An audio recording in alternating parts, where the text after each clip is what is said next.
this really fun art haul. Hi to everyone who's watching live. Hi to everyone who is watching on the replay. In case the thumbnail didn't give it away, I have got not one, but two amazing boxes of Holbein that I am going to be swatching out and hopefully also doing a painting with. These were very, very kindly gifted to me. So I honestly like hence why we are in the middle of the night overexcited and like swatching and painting. So there's two of them. This that we know and love is the Holbein Gouache, and this is the Acryla Gouache. And I'm going to show you, but first, yeah, hi everyone. Don't forget to hit like, and thank you all so much for joining and watching. And then the other thing that I wanted to say that I did not want to forget is that I have just launched a brand new tier on my art membership. This is the studio tier, and as requested, I have basically created a tier between the original MVP tier and the Happy Meal tier. And what that means is that it has digital rewards, so it has the exclusive videos, the art challenges, the Discord community, the different references that I create, the guides that I create, as well as, you know, being able to chat with me and with other artists. But in addition to that, I have also added in the live streams and the Zoom. So if you wanted to be part of the Zoom sessions or watch them back, if you wanted more, I guess, like either workshop feels or sketchbook share feels or just like real-time painting scenarios, then, but you didn't want to get the watercolor dot cards, or you're tired of waiting for it because it's always full, then this is the tier for you. I have linked it in the description. Those who are Happy Mail members already get access to everything, so you don't need to like switch over. You're not, you know, you don't have to worry in terms of that respect. And on top of that, I have lowered the price so that everyone who joins now is kind of like grandfather did, in that you get a lower price, but also that price continues each month until for as long as you're a member, so it won't go up later on. So yeah, I have linked it, and I hope that you enjoy it. I hope that you join. And yeah, as I say, it was thanks to feedback. So I'm really open to, I guess, to like developing it into the tier and the whole membership into something that we all want and that we all enjoy. So I'm going to be flexible with it, but I'm really excited. And as part of it, we've already had two incredible guests. We have another guest who's going to be joining us. But in July, we had Sarah Burns, who joined us with her Patreon, and we created some really awesome paintings based on her beautiful, stunning photography. And then a few days ago, we had TJ Marston from Sketches Studio join us, and we did like a super, super fun session. And the replay and the references are available for both sessions.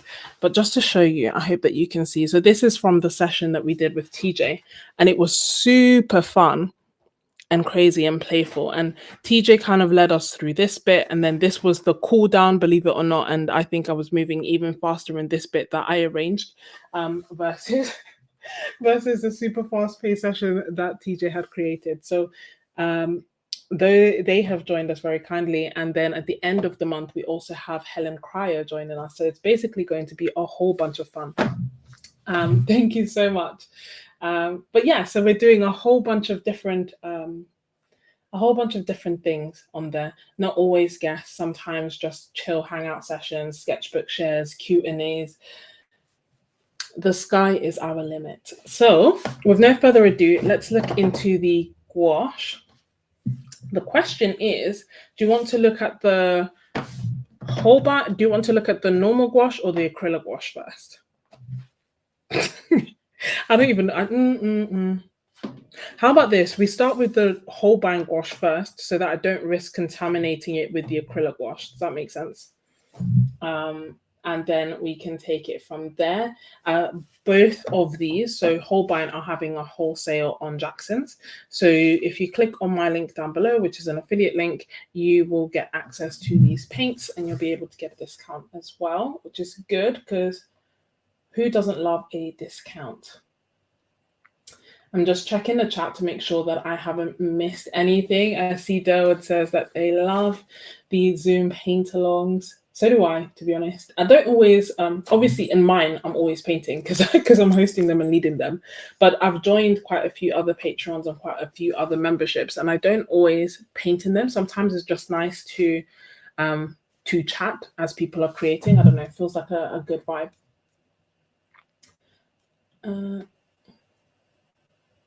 Let me show you this then.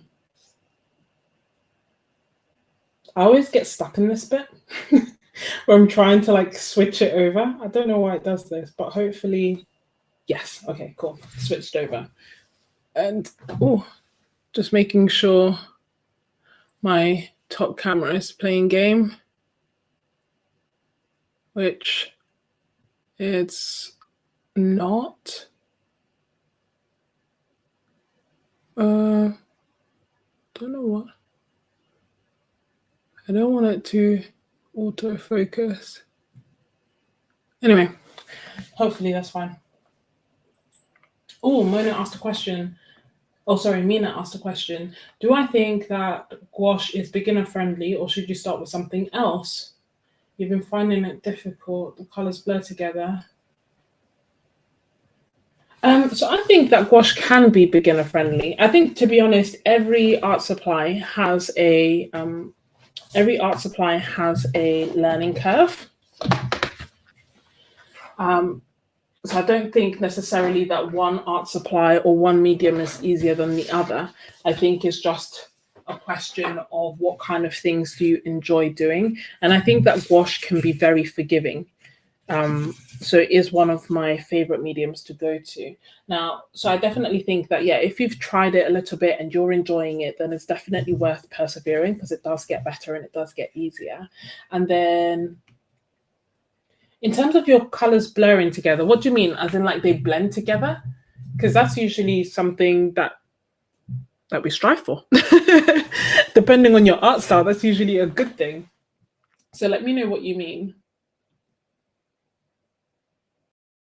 And if anyone else asks a question, do you mind please putting like question in caps beforehand so that I don't miss it? With this new setup, I can't see all the chat super quickly. I know,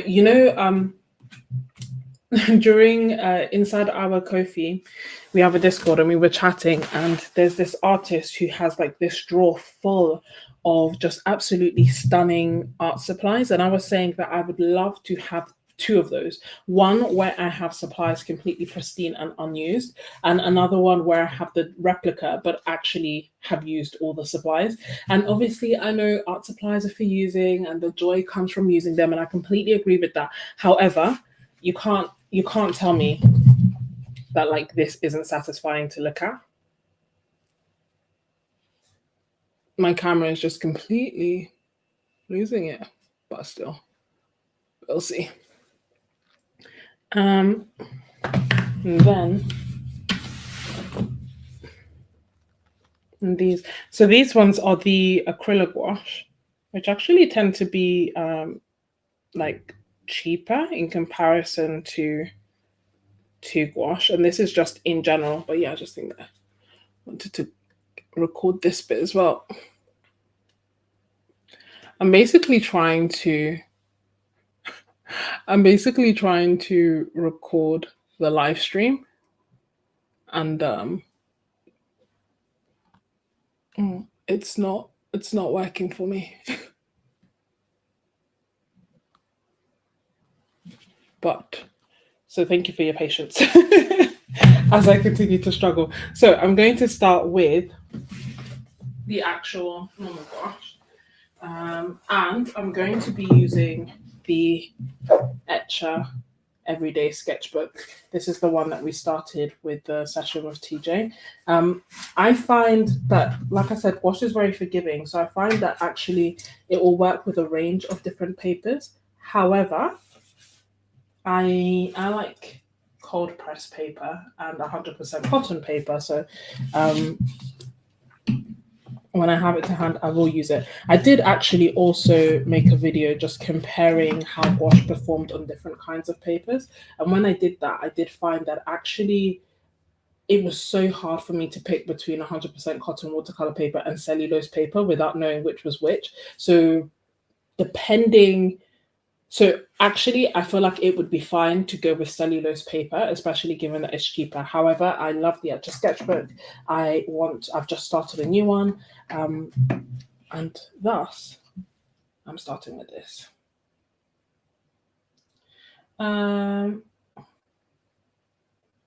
That says, I'm afraid to try Acryla Gouache.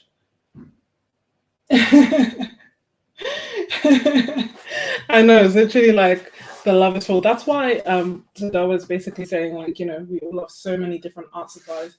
To add yet another one is a lot. That's how I kind of feel about quite a few different art supplies. But I think acrylic gouache is going to make its way in, especially because I like the potential versatility of being able to layer more, and I find that a bit easier.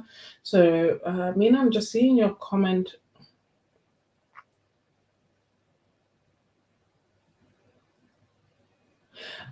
So I think that's a very good point, and that is in terms of your colors starting to all look quite similar and the same tones, and that's because dark colors in gouache dry lighter and light colors in gouache dry darker. So sometimes if you want contrast, you have to push things a little bit further than you normally would. And that's not just a you thing, that's a gouache thing. So that just means make your dark colors even darker than you technically want them, knowing that they'll dry lighter, and make your light colors even lighter than you would normally want them. Again, knowing that they are going to dry, lighter. Sorry. Okay. So in terms of art supplies, I have the Etcher sketchbook. I also have the beautiful gouache. And then what I have, which I'm not going to fill up now, but it will be helpful to try and figure out, is these. I have these on tap. So they are like stay wet palettes, and I just absolutely love them because they help keep my gouache wet, which means that I just tend to use it more because I don't have to bring out all the tubes to use it. I can just bring this out and have 16 colors. The reason I'm not going to fill it out straight away is that I don't know which of these colors are going to be the 16 that go in here. And then I think Miss Ebony asked how many mil these tubes are, and these are 15 mil tubes, so chunky tubes. Whereas the acrylic gouache, I believe, are 20. Yeah, the acrylic gouache, 20 mils. Brand new fat tubes. Exactly, the messy desk.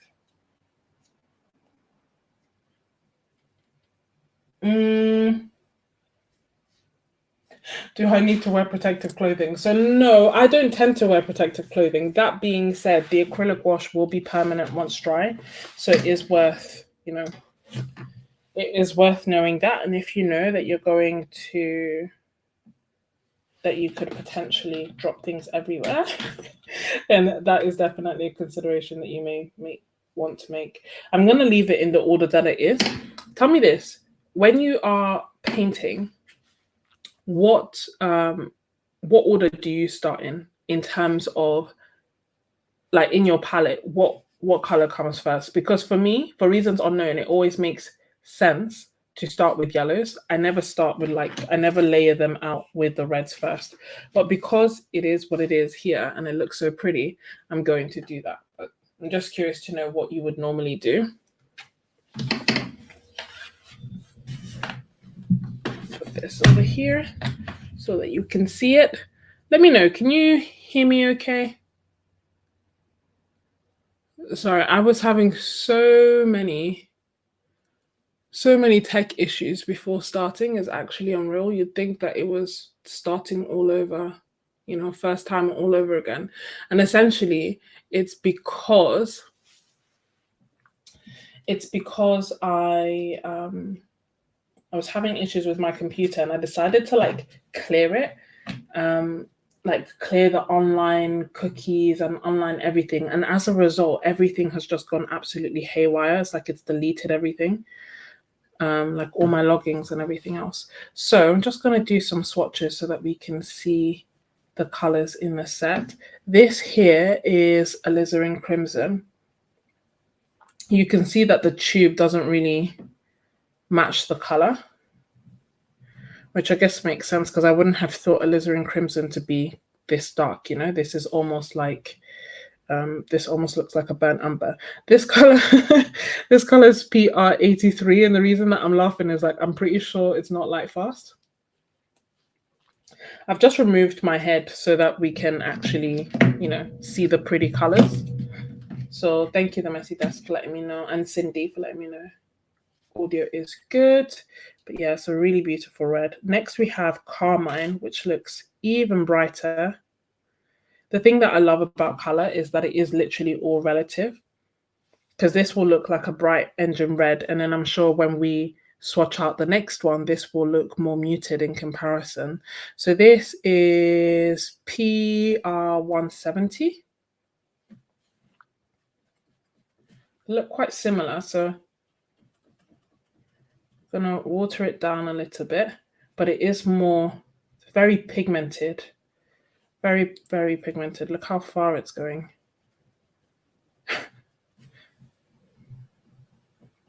In theory, there's a number of different ways to. I've just cleaned my brush so I can make this one, so I can do like a wet swatch of that one as well, so that you can see the color and how they compare. But yeah, there's a number of different ways to swatch. You could swatch over a drawing to see like how opaque it is. You could swatch in block so that you can see how it dries completely matte. You could swatch and water it down. I kind of made a video talking about how I like to swatch, and the key thing is that I think you just need to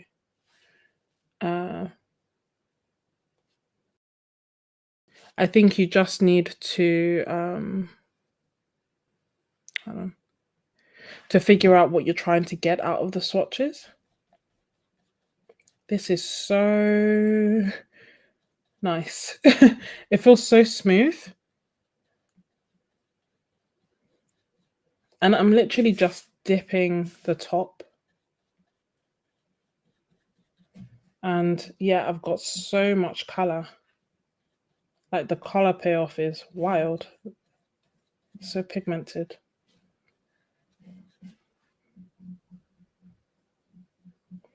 You start.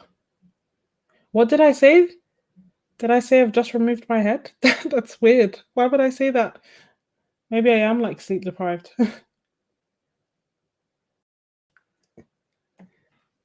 Oh, I'm sorry to hear that, Derwood. I hope that you're feeling better. Yeah, I saw that and I wasn't sure if it was intentional or not, which is why I only referred to you as Derwood and why I didn't flash your comments on the screen.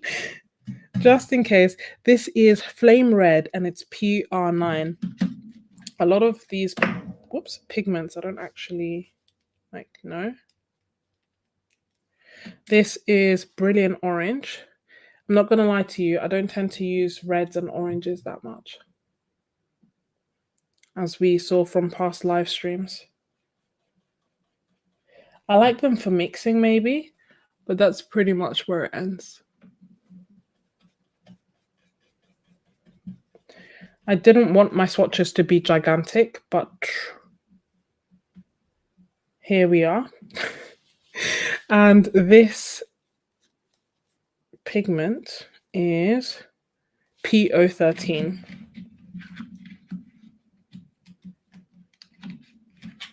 You start with the yellows and the reds. Yeah, I normally start with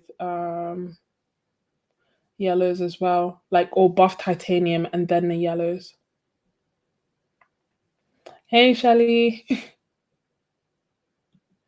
And Derwood, what was your setup?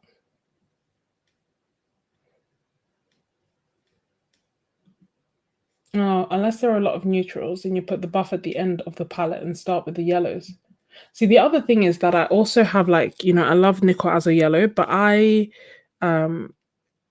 use it as a yellow. I don't put it with the earth colors. For the longest time, I was confused as to why everyone did. And then I realized it's an earth color. This is Permanent Yellow Orange.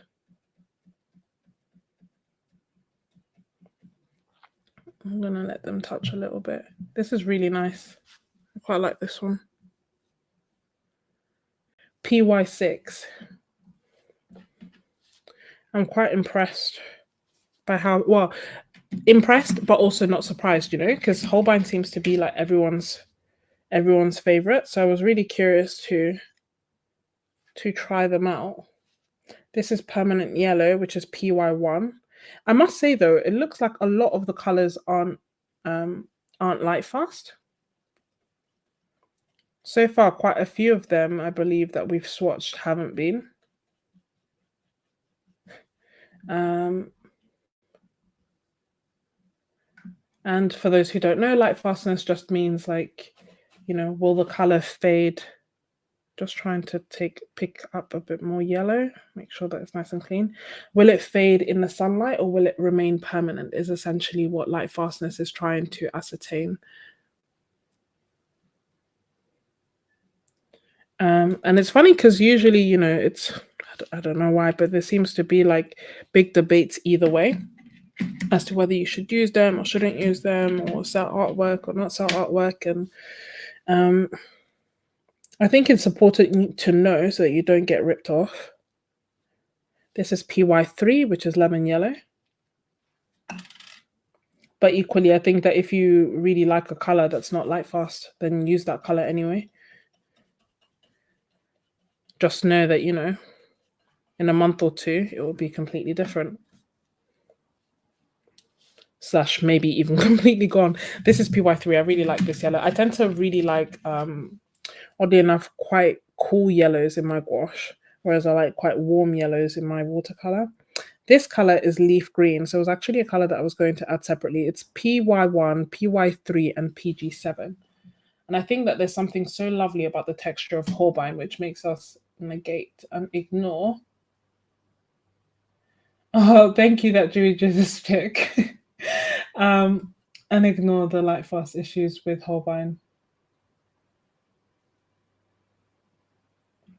Yeah, but it's not only Daniel Smith that lists them as earth. Roman Schmore also lists Quinn Gold and Nickel Azo Yellow as earth colors.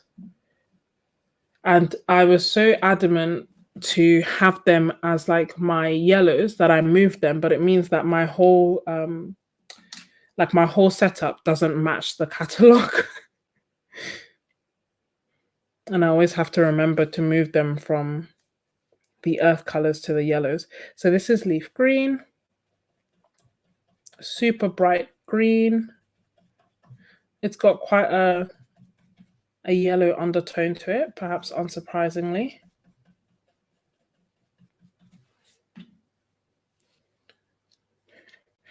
I feel like I'm being so stingy, like literally taking as little as possible from the top. But it is just, you know, it's doing the job. This is emerald green, which is PY3 and PG7. And while we're doing all this, I need to kind of I'm going to try and make the swatches a bit smaller so that they can all fit on this side. But I need to try and figure out. This one is slightly more translucent than the others we've tried so far. So I'm just picking up a little bit more. Need to try and figure out which are going to be the magical 16 that make it in. Oddly enough, I don't feel like there's a super pinky red. Which red should be the pinky red, do you think? Because normally I would have like I guess one of these two would be. So I guess I'd pick one of, I'd have the split primaries. I like both yellows. I like this one as well, but the orange as well, but I don't know if I would use it. Just thinking aloud here. Then here we have permanent green deep, which is PY3, PG7, and PB15. So it's phthalo blue, phthalo green, and a yellow.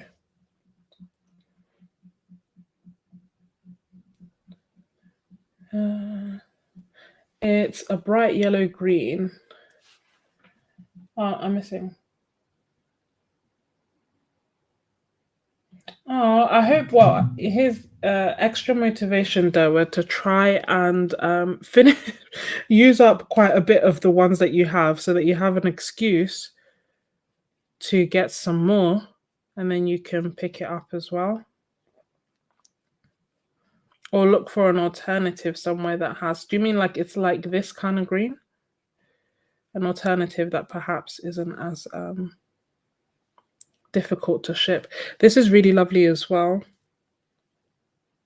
You know what I'm curious about? How Holbein is going to mix, because they have so many, so many pigments in these colors.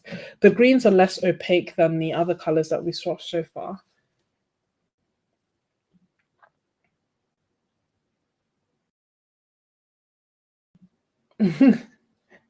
No, well, that's the thing. I also try to,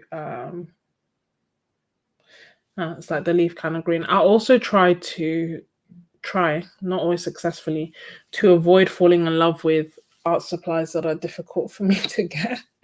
Um, which is why, like, I was kind of resistant to trying Da Vinci or, anything that I know, like, once I get it, it'll be quite difficult to replace, because then I don't want it to be difficult and I don't want to feel restricted in using it. So that's the good thing with, like, Holbein is quite accessible in the UK and the US and Asia, obviously. Daniel Smith, Roman Schmore, not gouache, but watercolor. All these brands, like, I actually bear it in the back of my mind. If I run out of this, will I be able to get it? This beautiful color is olive green, and this is my favorite green thus far. It is, I can't wait to see. Oh, color me surprised. It's only PY1 and PG8. I thought it would have like 8 different pigments. Yeah, this is, I don't know, I really like natural earthy greens. So that's quite a nice one. My swatches are gigantic. This is turquoise blue, which is PG50, PB15, PG7, and PW6. Am I the only one who's ever mentioned how many pigments are in this? I really want to see how they mix, because they've got such a good rep. I then again, actually, their watercolors also had quite a few pigments and they were still really beautiful and mixed well. But it's funny that a turquoise blue would have so many colors and not look turquoise. The saving grace is that it feels so nice. They feel so nice.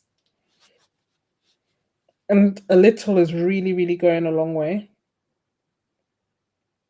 But yeah, it's interesting that it has like cobalt blue, phthalo green, and then white.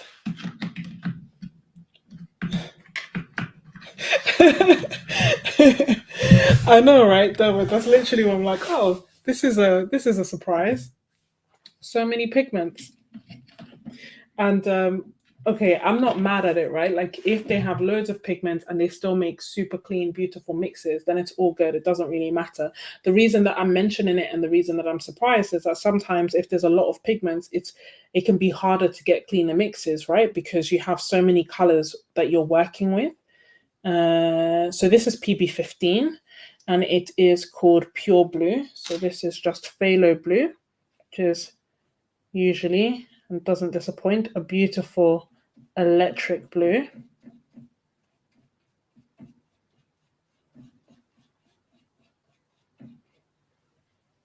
That is stunning.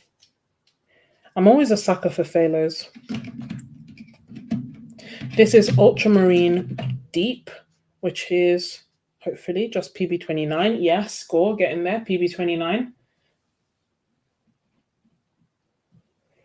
I agree, Edward. Very pretty set, and it's also on sale. It's like, now I've just basically created a wish list, and when things are on sale, I refer to it and I'm like, now's time. This blue, ultramarine, ultramarine is bait, and I think I love ultramarine in watercolor as well. Don't get me wrong, it's a beautiful color, but there's something about it in gouache where it then also doesn't granulate. Like, I love the hue. Do you know what I mean? Like, I love the actual color.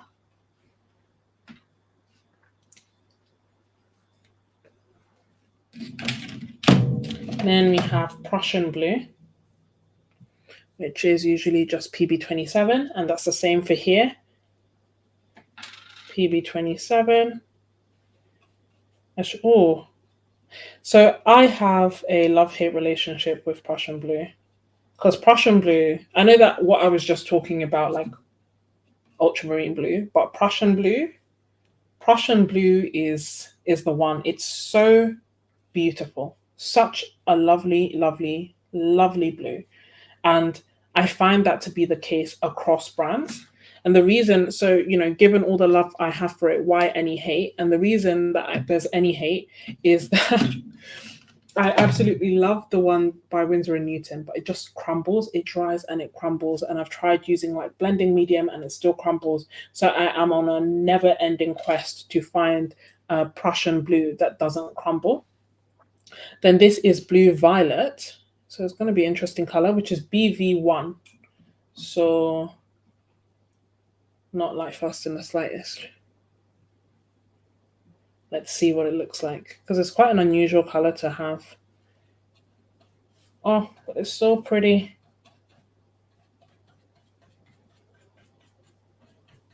My swatches may have to go to the next page.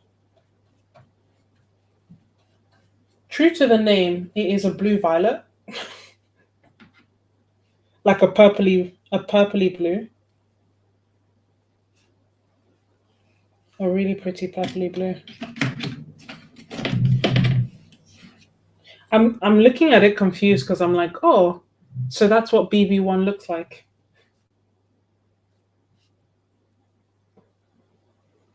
Yeah, no, there's no gold. It's a yellow ochre. You're right. The Messy Desk. I'll show you in a second. This is violet, which is BB15 and PB29. Again, just so that you can see, because I'm just literally taking the smallest bits off the top and then doing swatches. Of course, when I show you, that's when it's not as pigmented.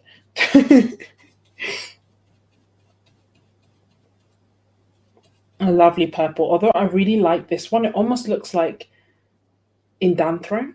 I have a question. Is it glitching for you guys?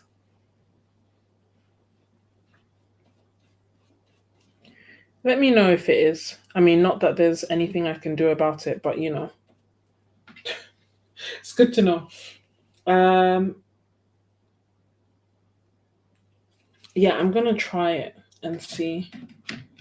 So that's why I have all these different Prussian blues. I now have it in obviously in Holbein, in Winsor and Newton. I don't know if I got the Schminke one, but I got it in the Daniel Smith. And my aim was to just put them all in my Stay Wet palette and see how they do so that I can have the hue and have it not completely crumble on me. Why the magenta would be separate from the reds, I don't really know. But here we are. This is BV15.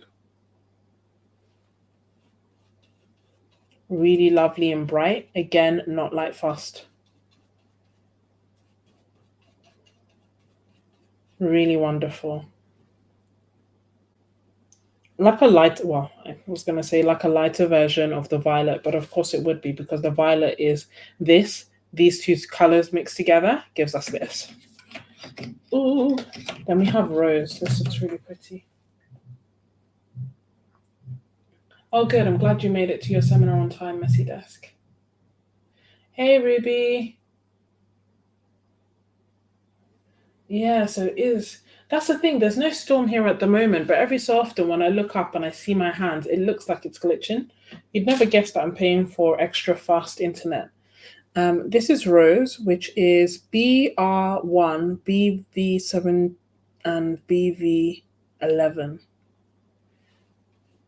Oh, beautiful. Might as well have called this opera. Wunderbar. Really bright, pretty, 100% fugitive color. Like, so pretty. Then we have yellow ochre.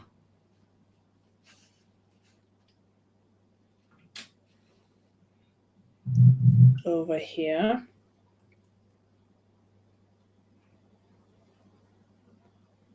I should swatch the golds with this. We'll see. Because, yeah, I see what you mean about looking at the tube, how it kind of looks gold-ish. But the, whoops, but the actual gouache looks as you would expect. Like the actual paint looks like a yellow ochre, true to its name.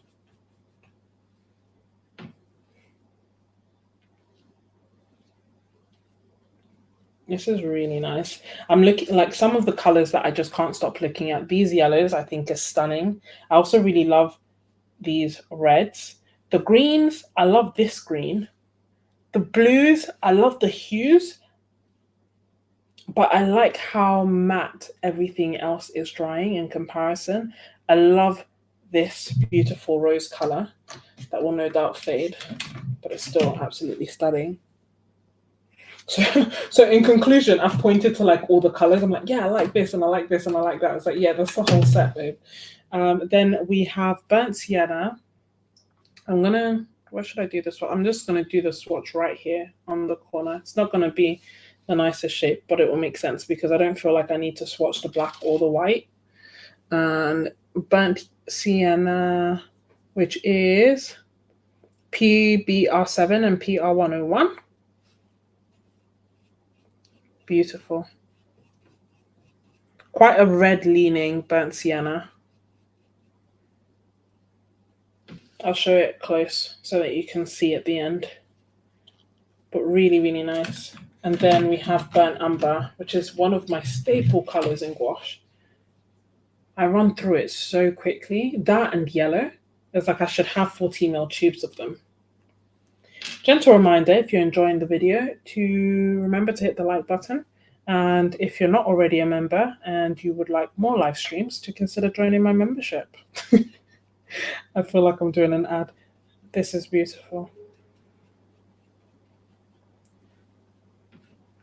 Really lovely colors. And then, I mean, I could do maybe a little swatch of the black, just in case there's anything. Oh, sorry, I didn't tell you the pigment number for this. So this is PBR7. And then the black is PBK6. And then I'm not going to swatch the white, but I'm curious to know which white they gave us. I hope they gave us the nice white, you know. Do you have a favorite white? For me, it's titanium white. It's funny that we have literally become the people who like watch paint dry and have favorite paints and whatnot. This is black. So it's a neutral kind of black. Like a neutral brownie leaning kind of black. As opposed to a bluey black, you know? Yeah, titanium white is my favorite white as well.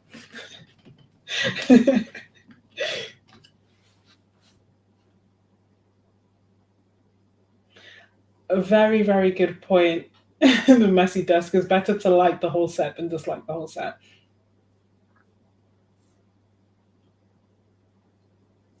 Oh, you wonder what kind of greens it would produce. That's a very good point. And then they've given us permanent white, which is PW6. Correct me if I'm wrong, but I think PW6 is titanium white, which is good. And I think that the alternative, which is zinc white, is PW4. Not 100%, but I think that's what it is. And basically, the titanium white is more opaque. It's more tinting and it's more opaque. So I feel like a little goes a lot further.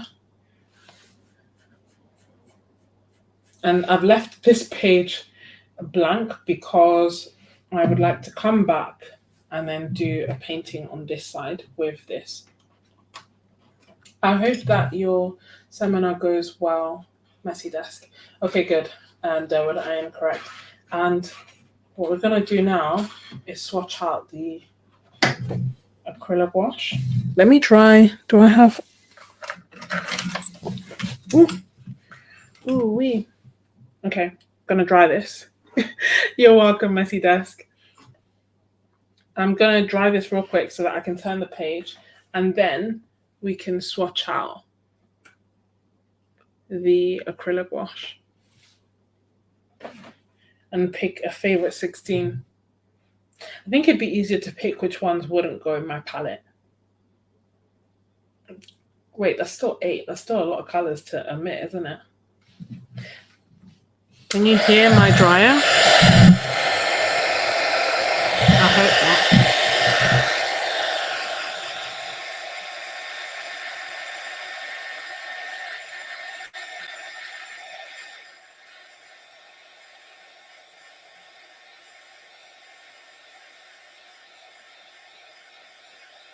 I completely agree, Shelley.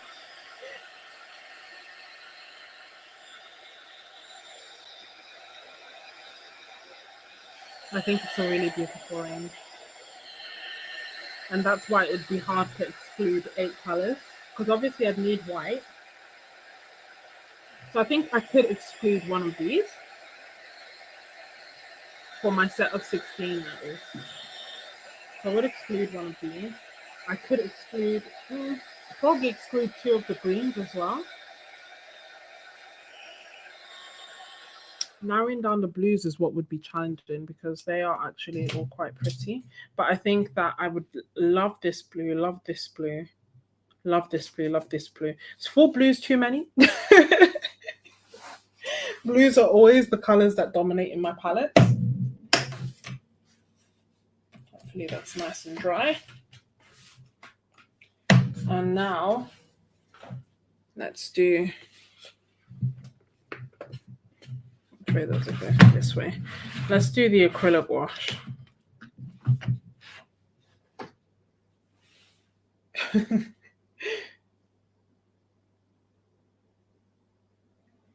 The olive and Prussian look good together. Yeah, they're just beautiful. And I feel like also like going this way, I love adding like yellow ochres with blues as well. Yeah, I'd really struggle to narrow it down. I think I could pick between these two. Oh, I didn't show you a close-up, did I? So I think I could pick between these two, which one should go in. But can you see like how flat they are? And that's even with me adding lots of water so that we could see the color underneath.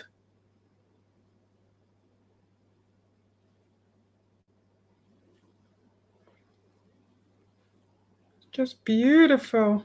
And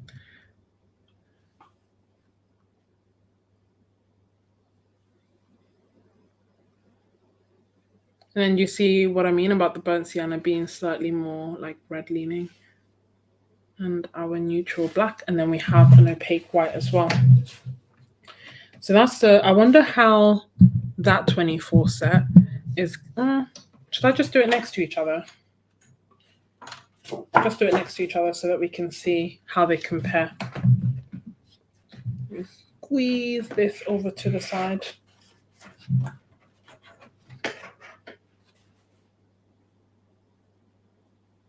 Okay. I need that pink. That's the thing.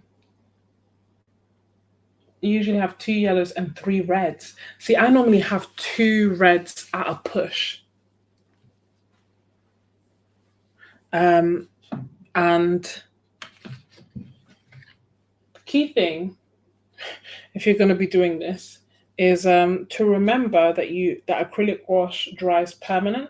So, don't leave it on your brush, don't leave it on your fancy palette, don't get it on your clothes, that kind of good stuff. Treat it as you would acrylic. I say this both to you and to myself as a reminder. And let's see, let's start off with Carmine, which is what we had before as well. Ooh. So you see, that was me. It's not even that it exploded. It's that I don't even know. I squeezed and I got it everywhere. So the cheapskate in me is just trying to get that back into the tube because it dries permanent. So,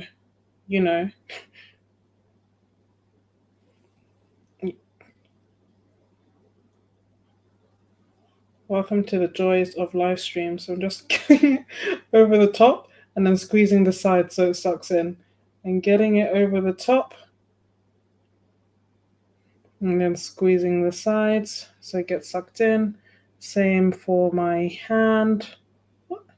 This is wild. And by this, I mean it was all me. I just didn't think that it would come out like that.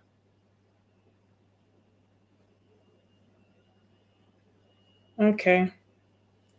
So, Carmine.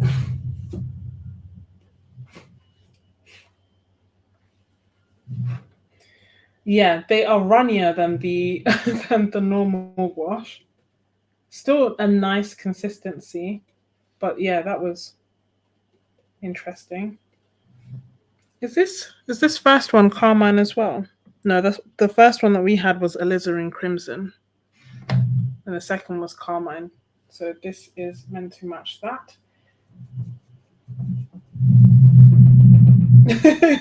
Shally, you tried to get it into the tube too. Yeah, literally, so do I. Because especially like at least if it was watercolor, I could be like, oh, I'll get it onto the palette, or the normal gouache, I'd be like, oh, I'll just get it into the palette. But given that it's acrylic gouache, if I leave it out, that's it. It's dry. It's done. It's wasted. So I'm even using my brush to clean the tube to take up all that excess paint and put it inside. And I think I've done a pretty good job. So let me just clean my hands now. It's funny, after all that disclaimer that I gave about don't get it on your clothes, don't get it on this, don't get it on that, I got it on everything. Let me close it as I'm doing all this. It had to be red, right? Of all the colors. Delwood is like, yeah, I'm out. Okay, cool. I feel like I've got it looking more presentable now. How long is it going to take to get this acrylic wash off my hands, I wonder? Then this is pure red. Oh, do you want to know the pigment numbers as well? So Carmine was PR170, same as the gouache. And this is pure red, which is again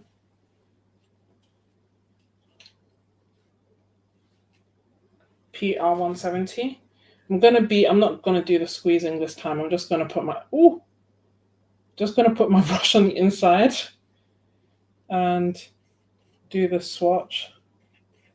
This is brighter than Carmine. Can you see? Brighter and warmer.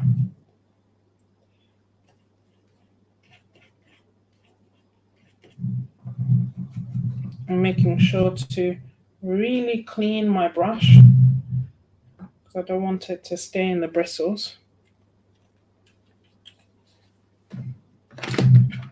And this is Scarlet, which is PR9.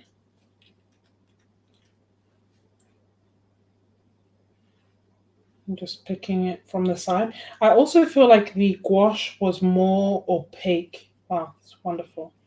As I was talking about opacity, the most opaque of them all. Don't know why I've made my swatches so gigantic.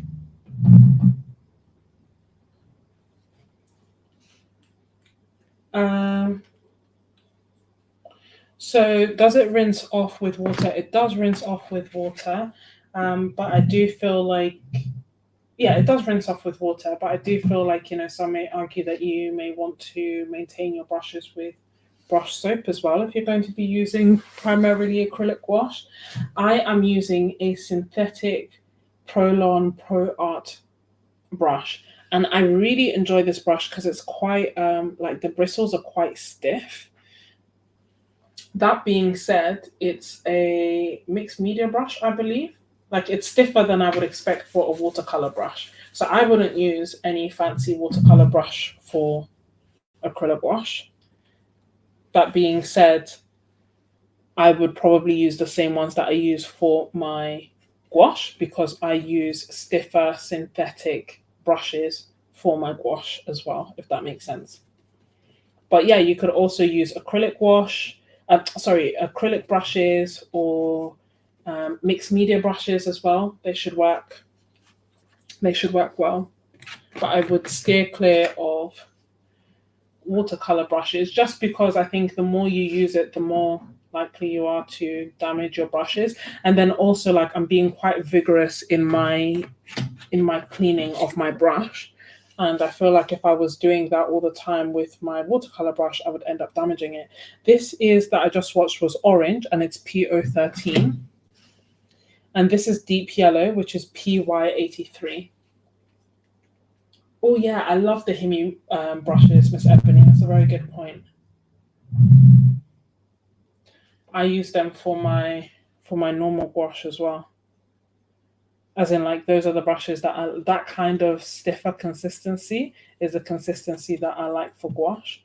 I know some people will prefer softer brushes. Let me know. Do you like soft brushes, like watercolor brushes, or do you use stiffer brushes when you're painting with gouache? Yeah, as I said, PY83, and then this is lemon yellow, which is PY3.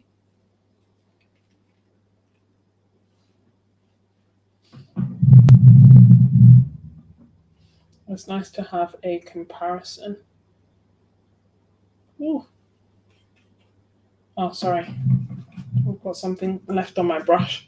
I'm using Christy Rice's pot. You know, the pot that's divided in two, her silicone pot, and it's just so clever, and it saves me so much time, because now, for example, I moved into the other side, whereas otherwise, if it wasn't for this pot, I would have to get up and change my water. So clumsy.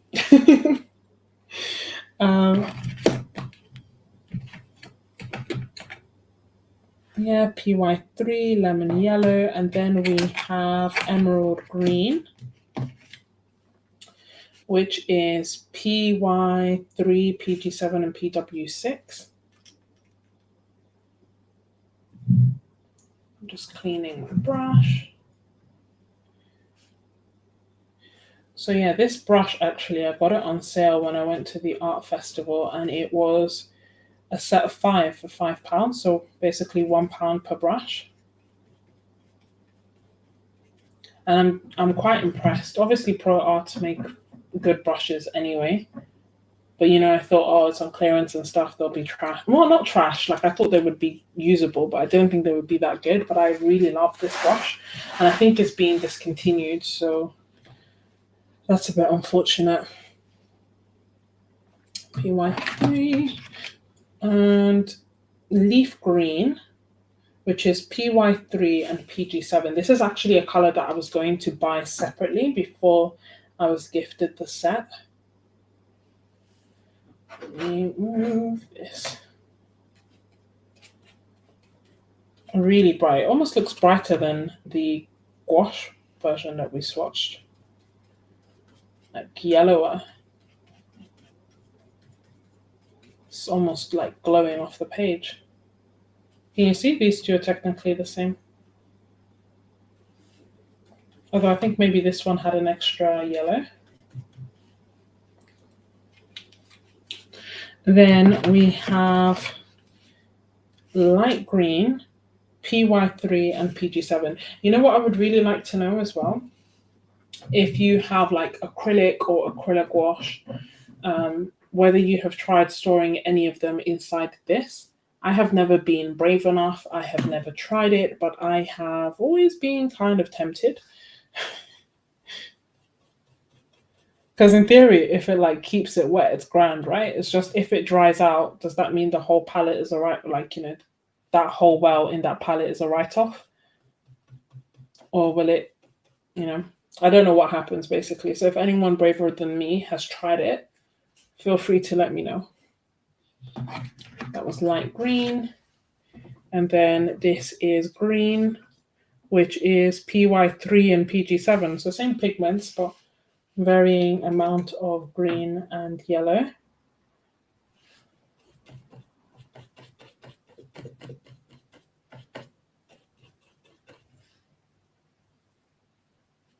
Part of the It's curious, right? Because I wonder, like, okay, will using acrylic gouache literally feel like using acrylic? It hasn't. It feels can't explain it. It feels like acrylic. Maybe acrylic feels like it has a bit more body to it, but the acrylic gouache feels more pigmented. I can't quite explain it.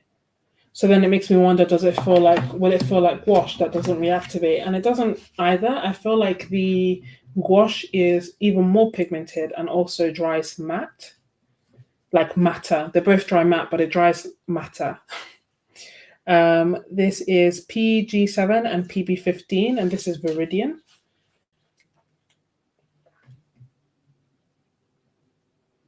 That's a very good point that Jesus check.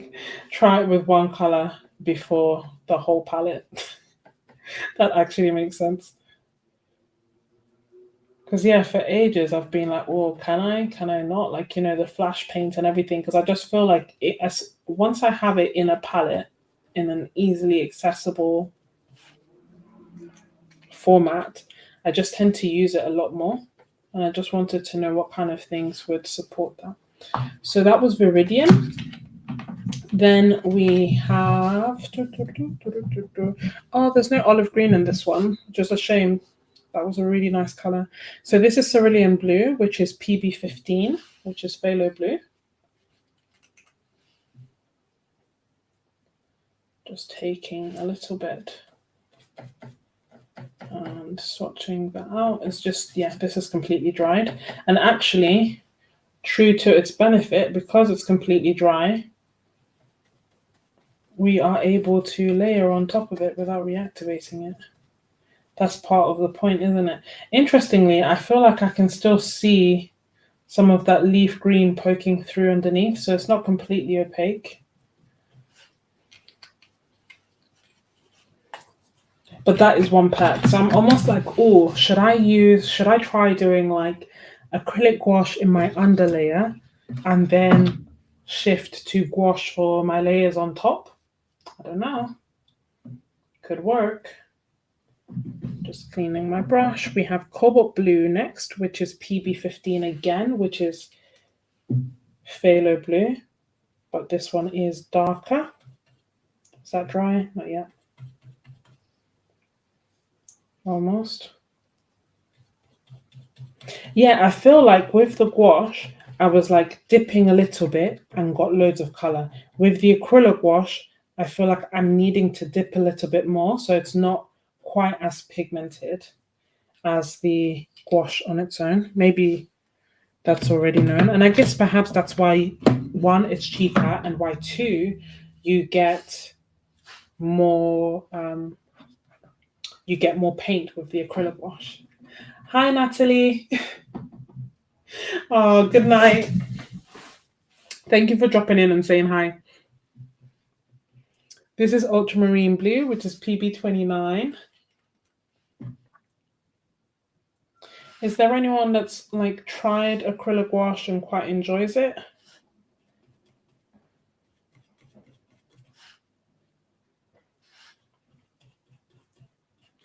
Yes, I'm just going over now that I'm like, oh, actually, I can go over the top. I'm like, why not? So that I can fit them all in here.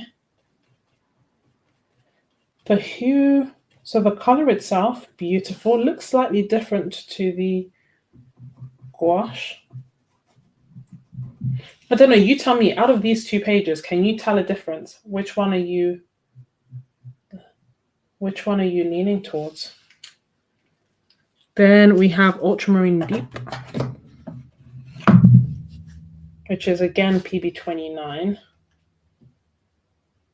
It looks like a, yeah, this hue I prefer more. So like this actual color, I prefer more.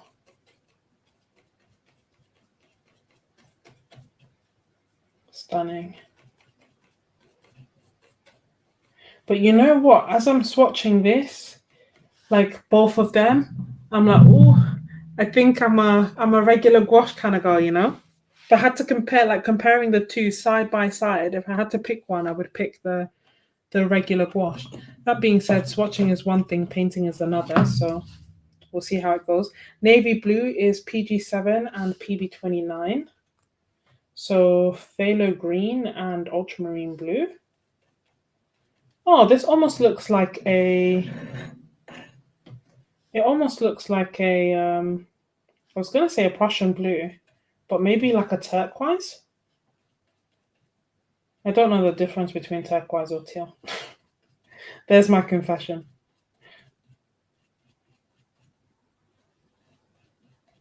Like a, oh yeah, almost like a lighter version of a. It's not a navy, but it's almost like a nicer version of a Prussian. You use both.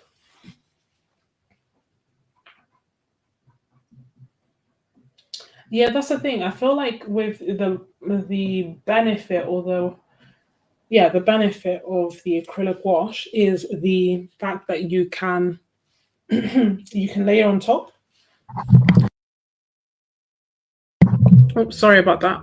I hit my camera. That you can layer on top more easily because the layers don't reactivate. And also price point.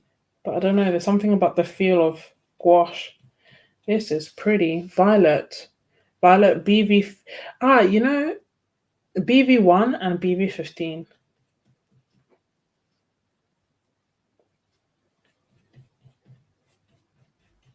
The interesting thing is also when looking at these that the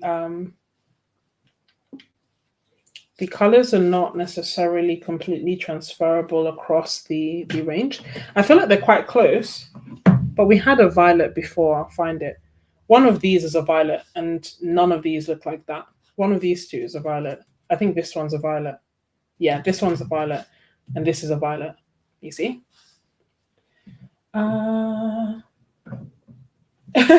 Hey Ruby, question: is designer gouache acrylic gouache or gouache? Wait, is designer gouache acrylic gouache or a gouache gouache? Designer gouache is a gouache gouache. Like designer gouache is a normal water reactivated gouache. However, it's usually got slightly less pigment load, and it's not necessarily the same as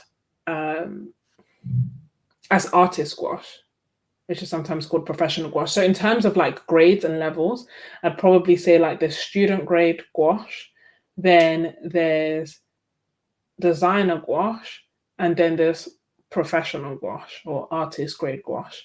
Does that make sense? They're all water soluble, water reactivated, but they have different pigment loads and slightly different properties.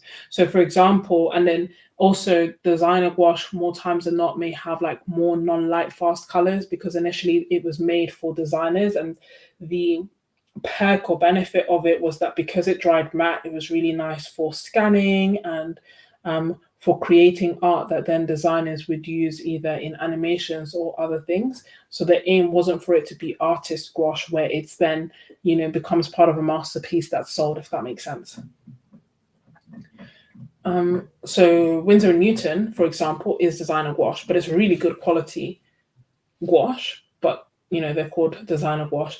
Schminke has designer gouache, has student grade gouache, designer gouache, and artist grade gouache. So they have and then they also have calligraphy gouache, which I don't know, I've never used. But I hope that makes sense, Ruby. Better than 14 answers. And this color here is red violet.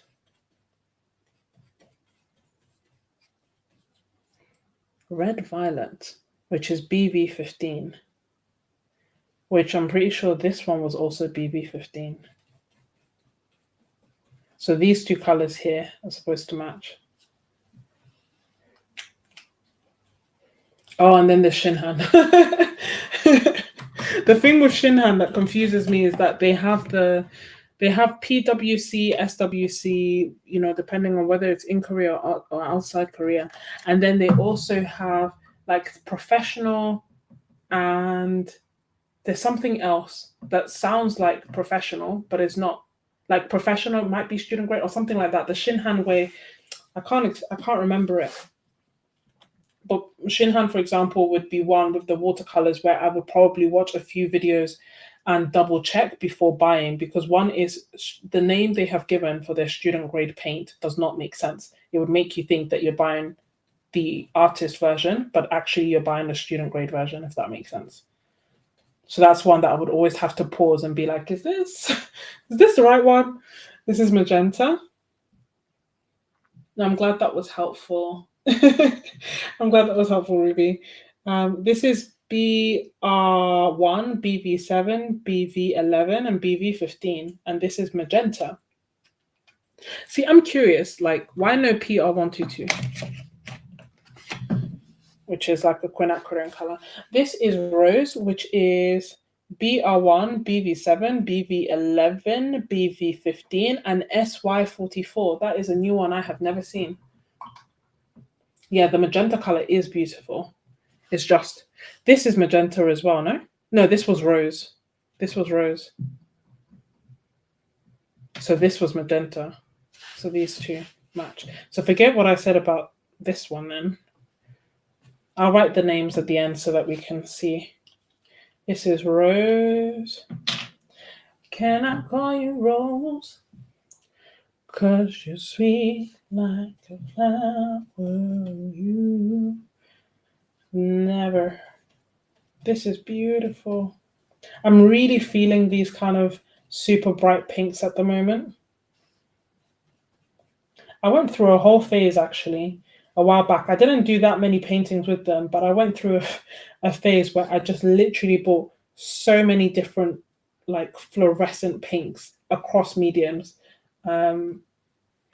So, oh, I actually think somewhere I have an opera that is acrylic gouache. Then this is burnt sienna, which is PR101. Whereas this one was PR101 and PBR7. Can I call you Rose? 'Cause you're sweet like. And let's see. If anyone has any questions, by all means, feel free to ask. And I mean that both in the live, but also in the replay. I hate feeling confused.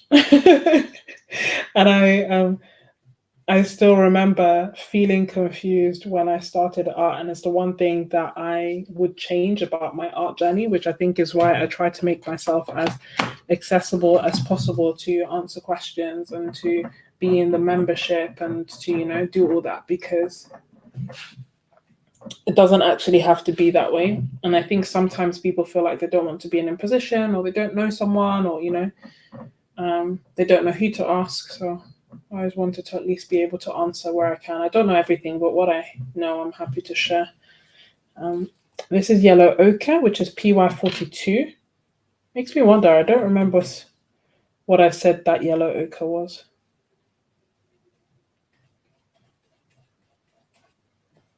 Wunderbar. This is really nice.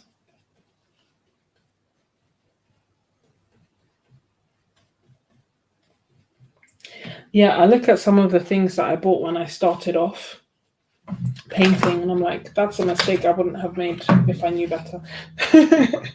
Like these colors, I wouldn't have got if I knew better. This is jet black, which is PBK1. So this was PBK6. Let's see what PBK1 is like. I don't really see the difference between that many, like between blacks, unless they're next to each other.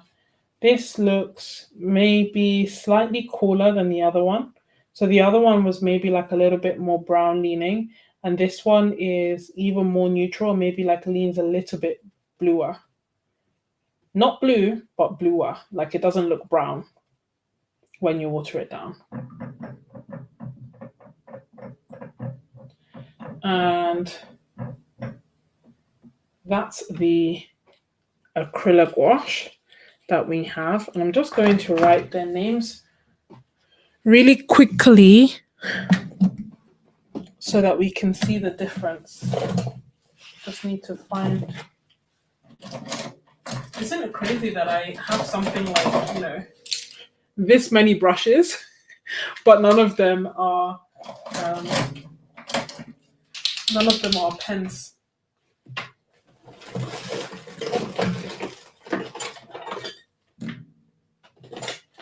I was... Oh, here it is. My Lamy.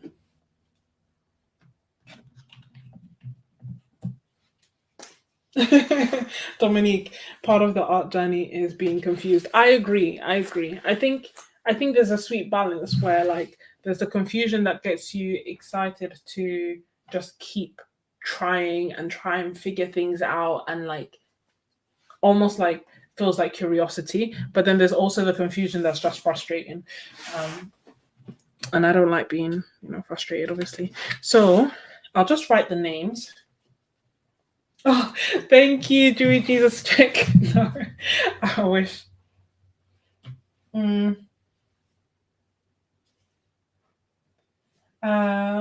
What do you mean, Jenren? You love for them to not be on my drawings. What do you mean? As in these colors? It's beautiful. Should I actually? I was going to write this in thing, but maybe this much thought is really not necessary for labeling, but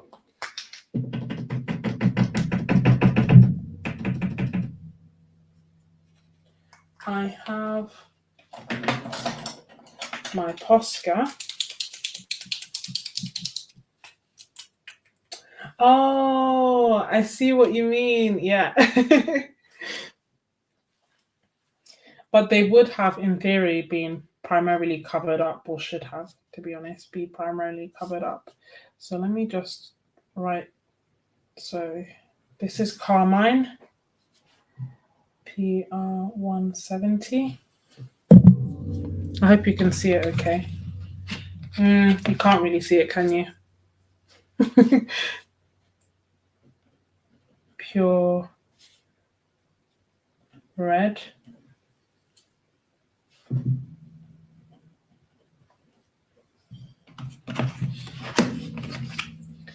Feel like this is probably Scarlet.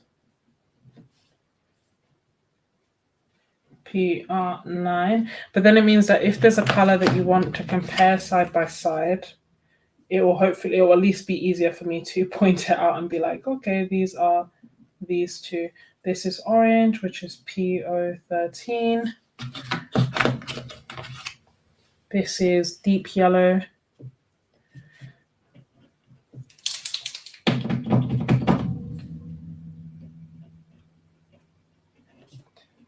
Deep yellow, which is PY83. Oh, lemon yellow seems almost pointless to write and think. Oh.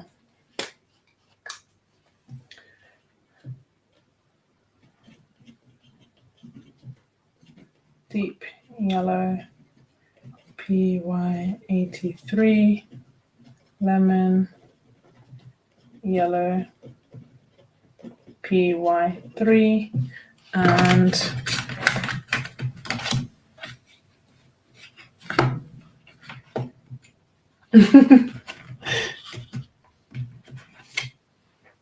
yeah, I'll try and do some mixture of them. This is emerald green.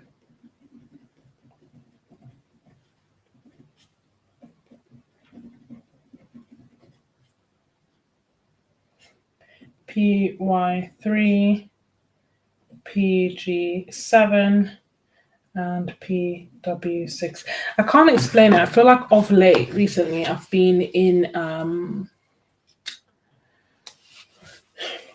like when you get in a almost like a decision cycle where you just keep thinking, like overthinking basically, but not actually taking any action. Leaf green. This is leaf green, PY3 and PG7. So literally I could end up putting this off for days and be like, oh no, I want to get some really good footage, or oh no, I want to do the drawings, or I want to do this, or I want to do that. And literally I had to be like, you know what? I'm just gonna do it. I'm just gonna share it. I'm excited. I'm going to share the colors to the best of my ability, and that is going to be good. Sometimes you just have to do things, and they don't have to be perfect. What's that thing of done is better than perfect? This is PY3 and PG7. And then Viridian. Should we go back to white?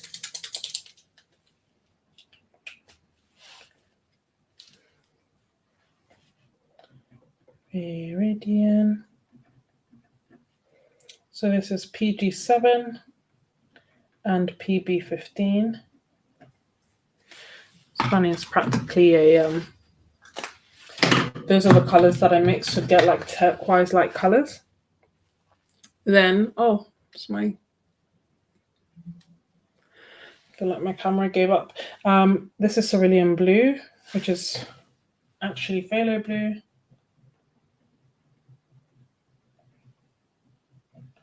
Which is PB15. And we had quite a few PB15s, didn't we? This is cobalt blue, which is PB15, which is again phthalo blue. So that basically means that it is a hue.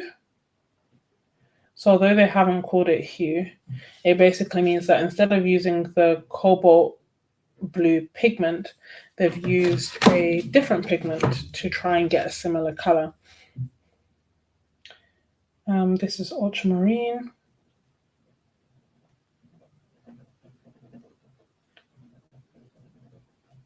Which is PB29. And then my handwriting is looking less and less recognizable. This is ultramarine deep.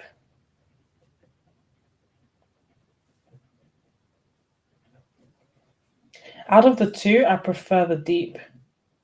I feel like that is closer to the kind of blue that I like. Then this is the navy blue. Very pretty blue. It's not navy, but it's pretty. It's PG7 and PB29.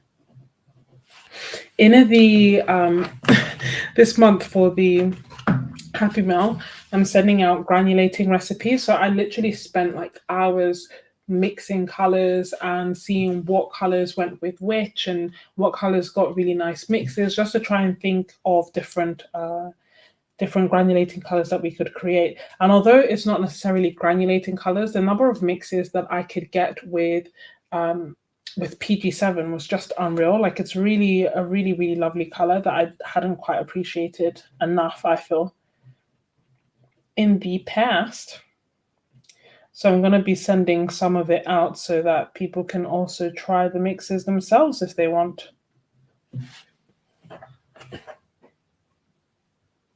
Yeah, that's what I'm doing. It's a brand new set. It's red violet. And it is BB15. I've never used, so I have the Holbein set. I have both actually, but I have the smaller sets. And I'd never used them. Again, I was like, oh, I can't use it. I need to record it. I need to do this. I need to do that. And, you know, one day turns into two, turns into a year, turns into two, turns into, you know, time just then starts running away, which is why I didn't want to do the same with this one, because I was like, I want to record it. I want it to make it pretty. I want to do this. I want to do that. And then I had to be like, you know what? If I wait for perfect, I will never do it. This is Rose, which is BR1, BV7, BV11,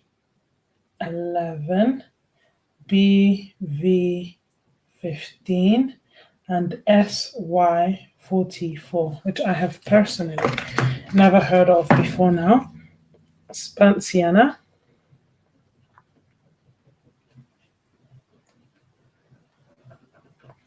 Which was PR101. And then Yellow Ochre.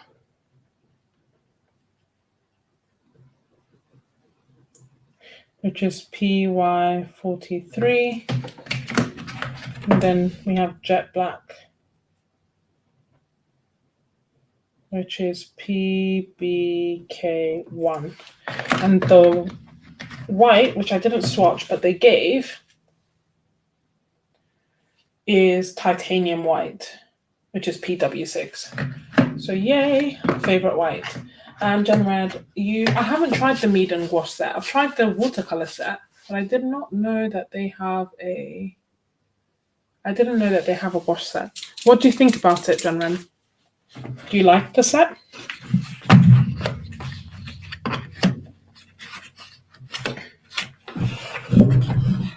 Was I over ambitious in thinking that I could swatch out 2 sets and do 2 paintings? Maybe so. I can do 1 painting though.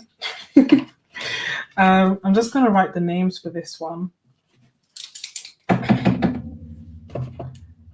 So this is alizarin crimson,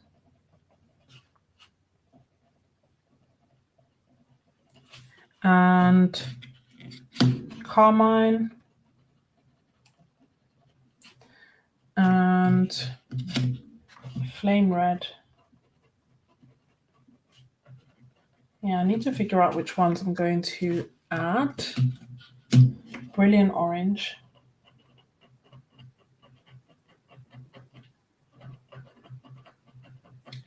Bearing in mind that I will use it for landscapes.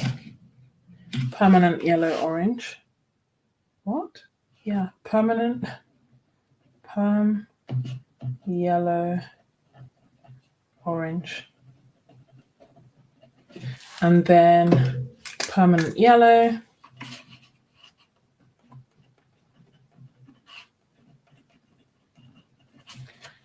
Lemon yellow.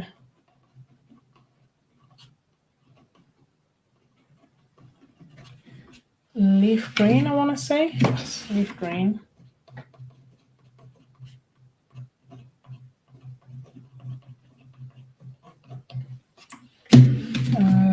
Emerald green.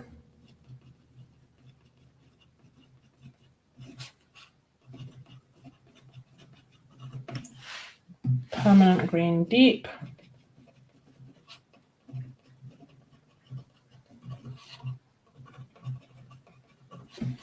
Olive green. Olive green.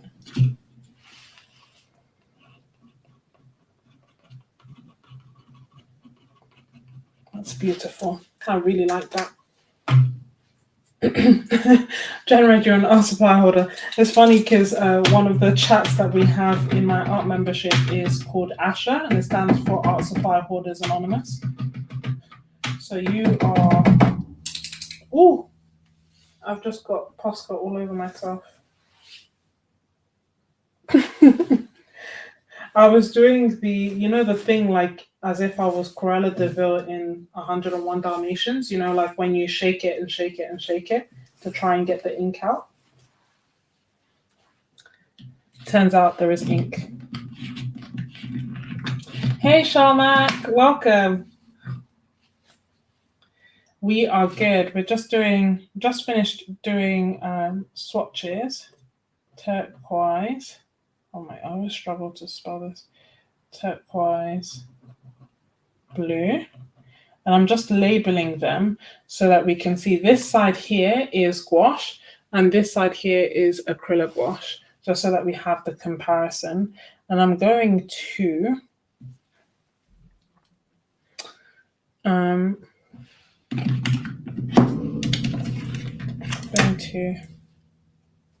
do a tiny painting.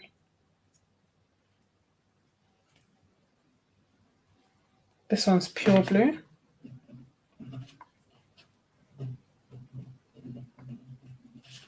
I've got so much, so much paint on my hands. Ultramarine deep.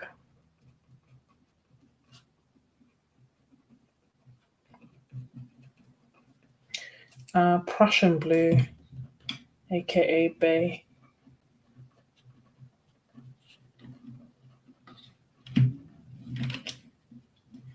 And oh, this was a nice unexpected one that I really liked, Blue Violet.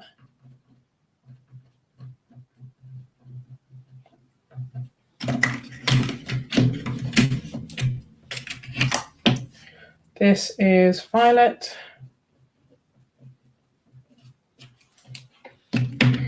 Magenta.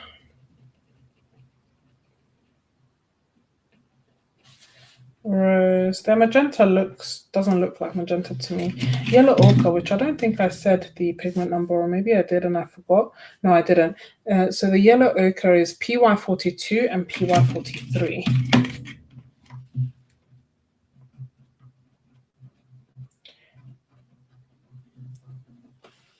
Then burnt sienna.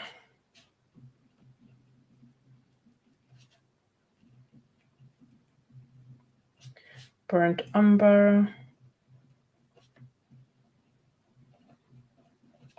And it's not jet black. What was it? Ivory black.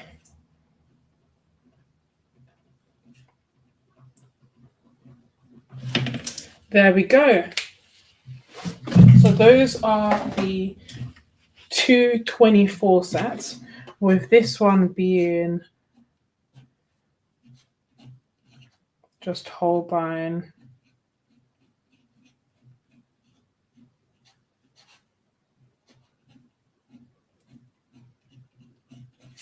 Gouache, and this one being Holbein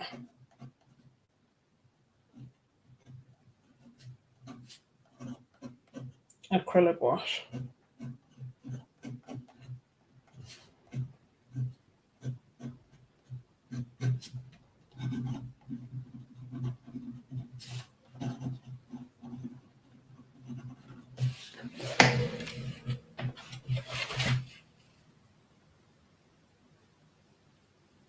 Just in case you want to see. Hey, Jennifer. Just finished swatching out the two colors.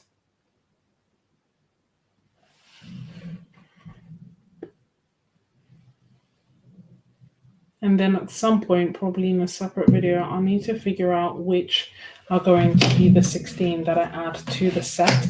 Now, I'm going to do a quick painting because I'm really, although, yeah, should go to bed, but I'm super excited because I really want to try out the actual gouache and see like how it compares to the gouache that I've used before. So I'm going to change my water, use this as an opportunity to stretch. And if you want to paint along, then you can, because I will be sharing the reference. So let me actually, I can try and pick a reference so that we have it to hand. You can see me again. So this is a reference guide that I've created for my members. I haven't released it yet. I'm just finalizing some of the references, and then I will share it. Should we try this one, or I kind of like the tree house? We did the top one already. Not the tree house. I kind of like this little tree detail. I like all of them, obviously. I'm the one who picked them. Maybe we'll do this one. We'll do this one because it's bigger as well. So I'm just going to change my water. I'll be right back.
Holy boom.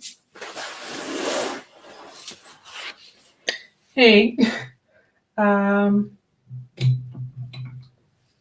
managed to get most of the paint off actually without too much effort, so that's good. Thought it was going to take forever. Let's start. I have this palette paper that I like using. The cheapskate in me keeps using, and it's because I can then like reactivate the different palettes. So I normally just write what gouache that was or what watercolor that was, and then if I want, I can go back and use it. Although to be fair, I don't tend to go back as much as I should. Oh, do you have any reference where you can use the blues? So I tend to mix them into the greens quite heavily. I don't think I have like a blue heavy reference. Unless, would you prefer this one? We could do this one. Hey, Jen Ren. Hey, Dana. We could do, yeah, we could have, I'm trying to think, or this one. So many references. So little time. You like... That's okay. We could do you mean this one, Durwood? The lighthouse one, the desert one, which one did you like? Yeah, it was a live stream. We just watched out this one. We just watched out the Holbein Gouache and Holbein Acryla Gouache. And now I'm going to use the Holbein Gouache to do a painting. We're just trying to figure out which one. We like the blue sky in the lighthouse, or the blue sky with the red rocks and the waterfall. Which one? Okay, so what I'm gathering is this page is what we like, because Jen Rand said the waterfall is pretty too. So maybe I'll do this reference in terms of the top one, but then if you want to do the bottom one, you have it there and you can access it. And as I say, I'm just finalizing some of the references in this, and then I will be releasing this as one of the guides for my art members. So where shall we start? Let's start off by taping off our edges.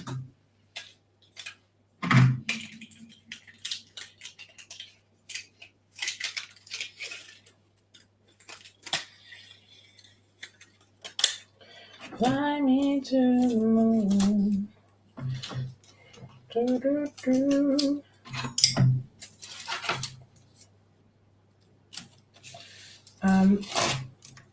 I literally went through a phase where I could not stop painting waterfalls, Jen Ren. Like I just absolutely loved them.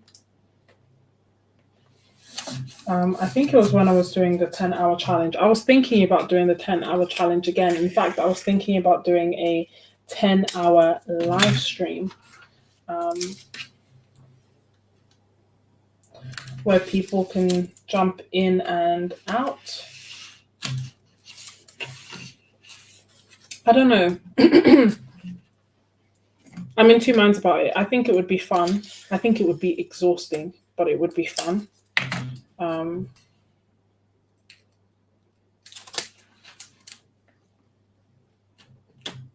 Also, I don't think YouTube would appreciate it much. Yeah, super ambitious. So with the 10-hour challenge though, it was so nice because I just genuinely, because I was doing it as part of a collaboration, and I made a video on it as well, but because I was doing it as part of a collaboration, I like had that extra motivation and onus to actually get it done. And it just meant that I had to spend 10 hours doing nothing but creating art, which was actually a really nice thing to feel like I have to do. Like to give myself permission to do. So I've just taped off the edges here. And I'm gonna put this This is just some palette paper. Oh no, hold on, my phone's trying to die.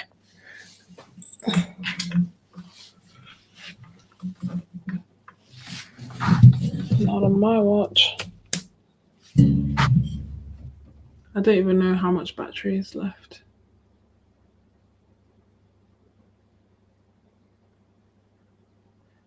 But hopefully it should be okay.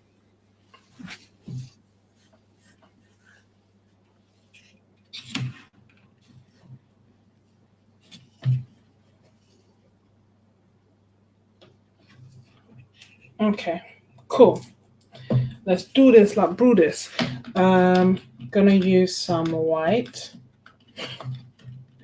And I wonder what colors. So pouring out some white here. I feel like it would lean nicely into some yellow ochre.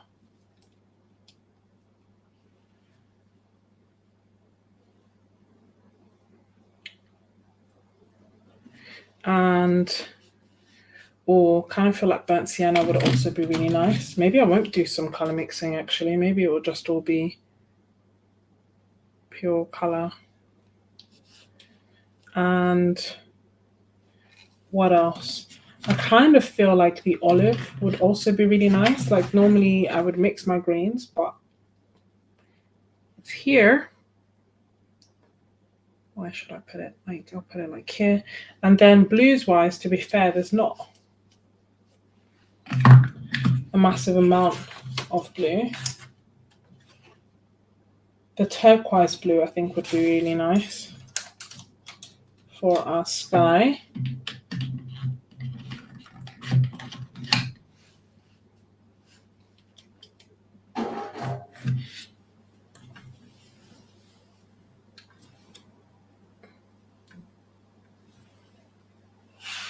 Uh-oh, what's my camera doing?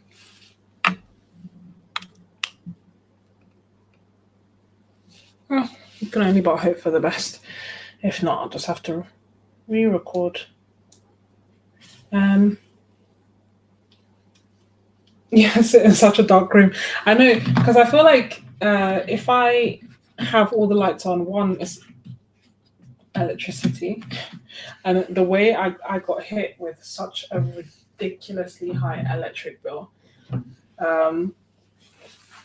But also like it just draws attention to the background, which, you know,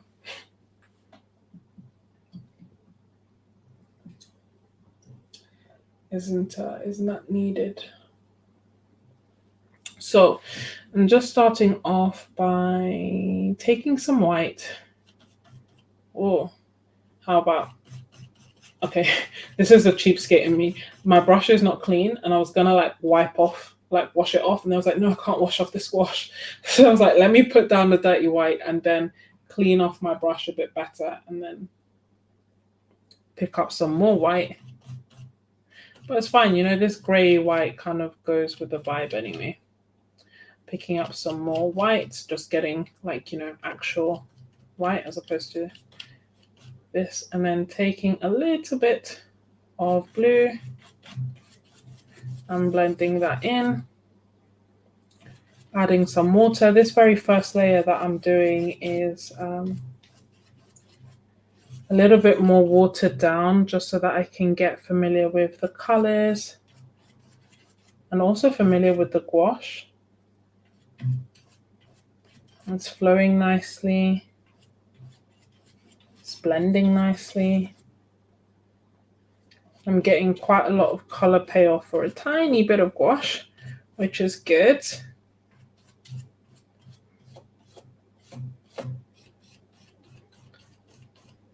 I'm just adding some more water.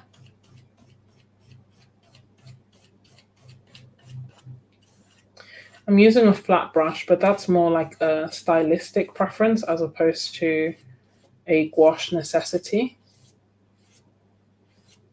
I'm just currently in my flat brush era. Just taking some more blue.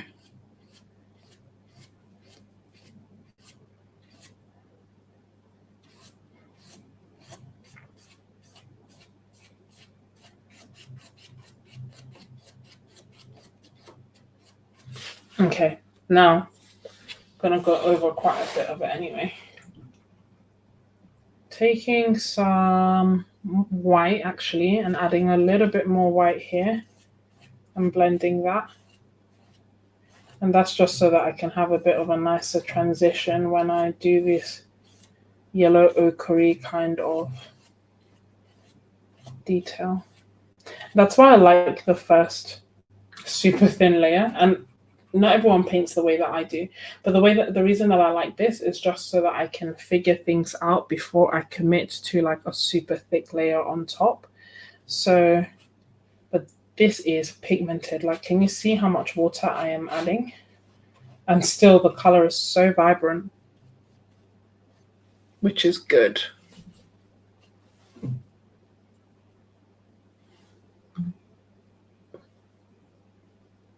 Sorry, just checking my rebellious camera.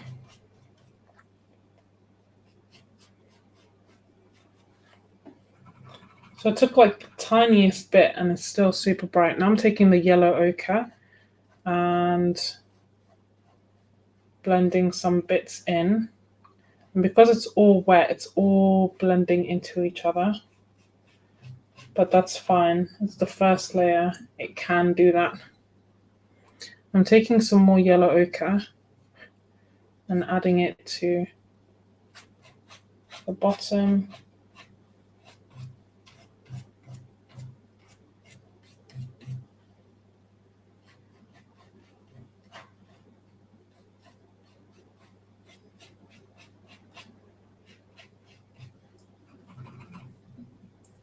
I'm taking some white and adding some white here.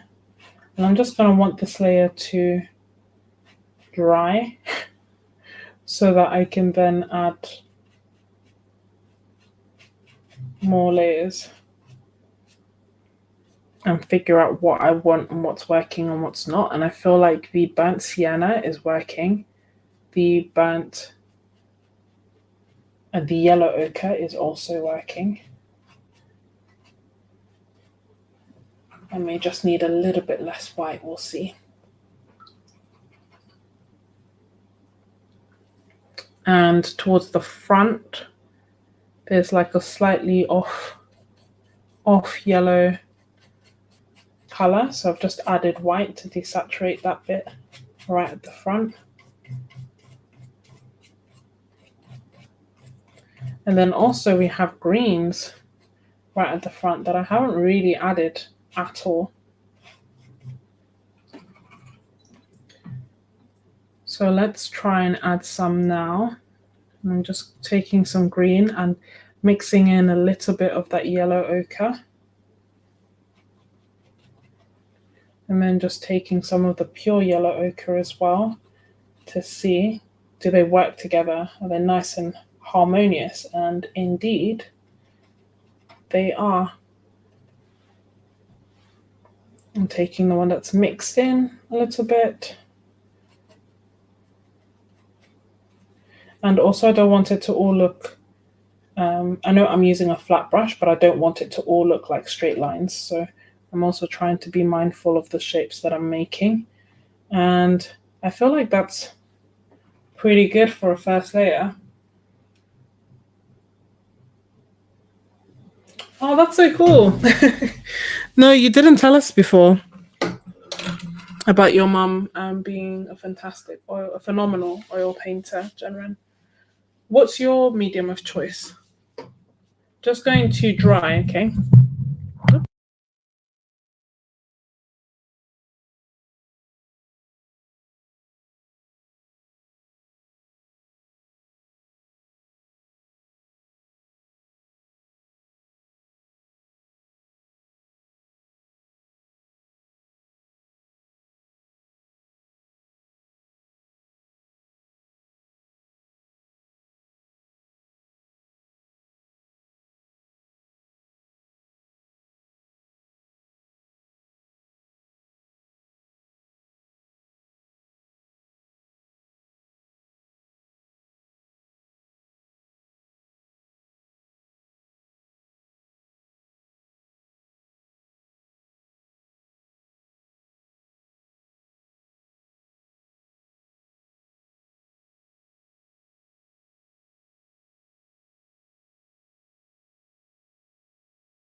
I love my dryer.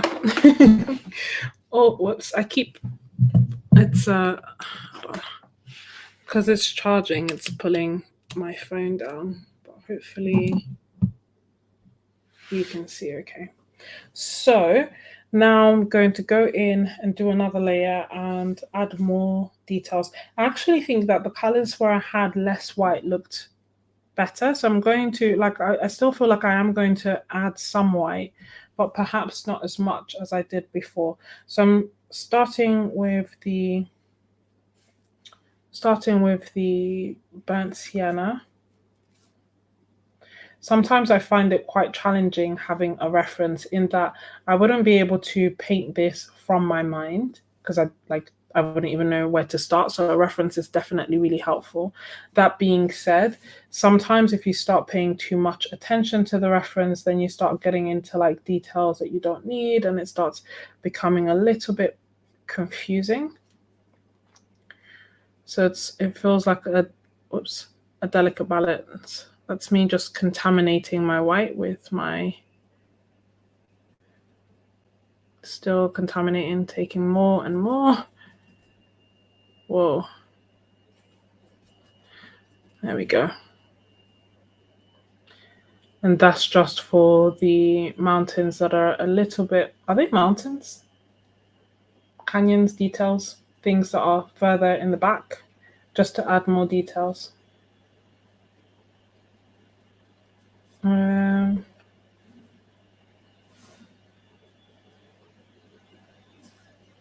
Oh, thank you.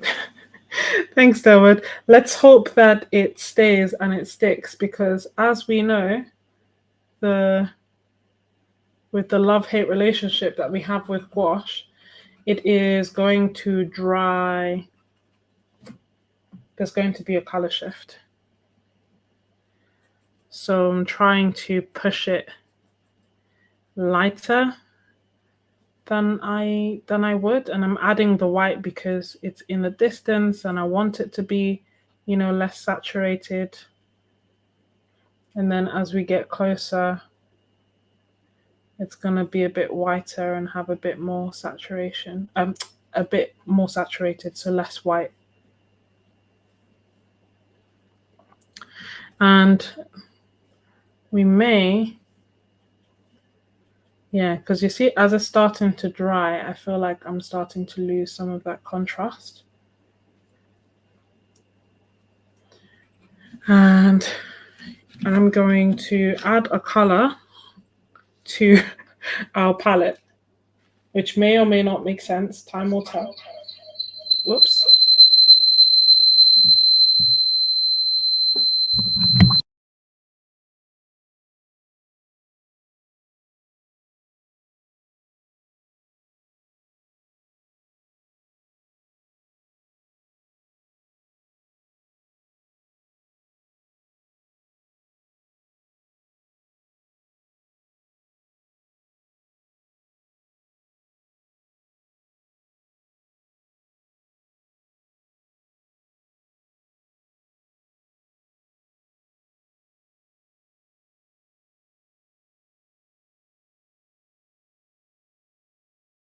Sorry.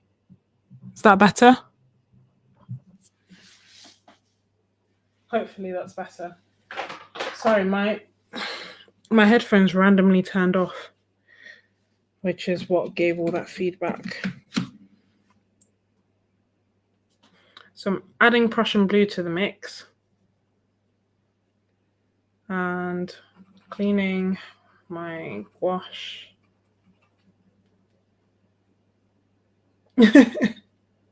Stand by for technical difficulties. Indeed, yeah, it's. I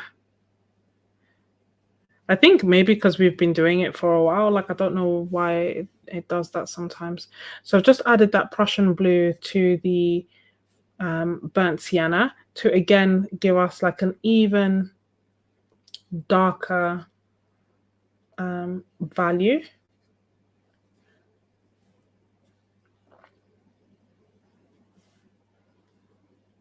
Because contrast is our friend. And with this, I feel like I can, have more straight-ish lines. And I'm trying to look at the reference for like some guidance on where the shadows and stuff should be. But equally, it's not like, it's not by force. It's just a suggestion, just a helpful reference as opposed to a you must. And then every so often, it's also good to like take a step back and look at your artwork and be like, okay, how's it looking? And for me, I have the benefit of seeing it on the screen. So it looks a bit further away. So I can kind of see like, okay, what's working, what's not working, what needs more contrast, what needs less.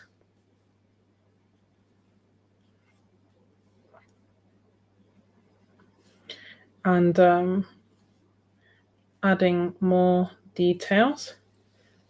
And I kind of feel like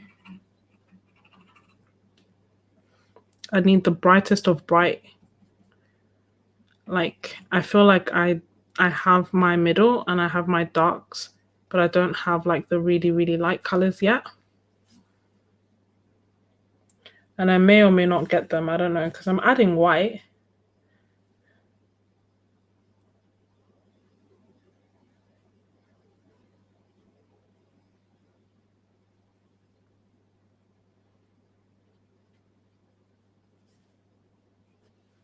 I'm just adding some details there and then adding some of them to the forefront and also trying to look, as I say, at my actual painting instead of just at the reference.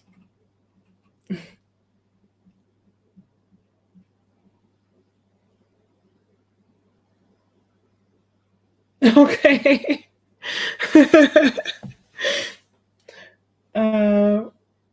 See you in a bit, Talbot.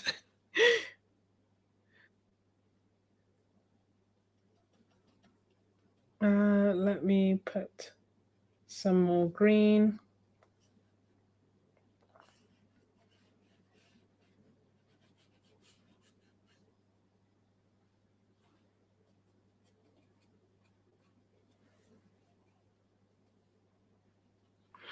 And I'm taking some of that yellow ochre and mixing it into this whole mixture, even with the green, so that there's some variation. They're not all the same, because that would be boring. And with this, usually I cover a lot more of my first layers, but with this I haven't actually covered that much because I kind of like the soft blends that I got with the wet on wet. Now, the one thing that I think would be helpful is that when I'm looking at mine, I can't tell like what's rock, what's not rock, I can't see the overall big shape. That may be a good thing and maybe a bad thing. But I'm just going to try and add a bit more detail to simplify it a bit more and just be like, okay, one big shape here, one big shape here, and one big shape here. Does that make sense? So that's one big shape. And it feels kind of scary because it feels like I'm undoing what I did. But I kind of feel like simplification is sometimes key.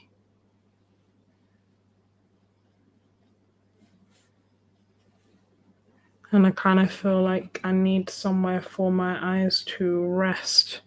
So I'm simplifying and looking up at the reference to see like, does it make sense? And then I still have that Prussian blue and I'm just adding some pure blue so that I have some slightly darker bits as well.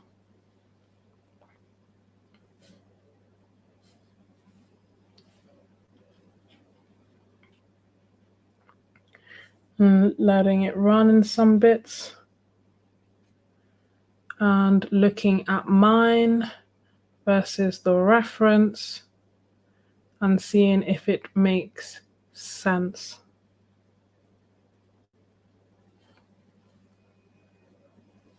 And I feel like if I do that, it makes a bit more sense here and here, and then looking at the greens, just adding some difference. So bringing some of that Prussian blue to the foreground as well.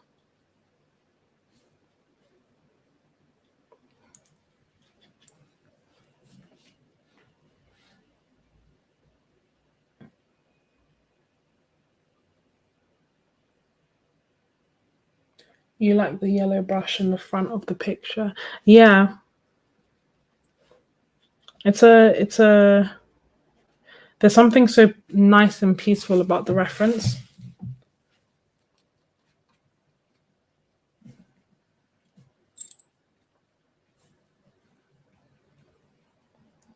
So just adding some more details here as well. So I made this whole half darker because it would be helpful to know roughly where the shadows are, and then here as well.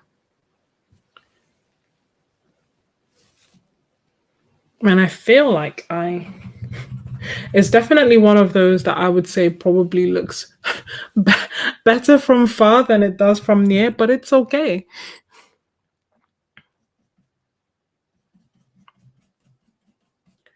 Just adding some white to my yellow ochre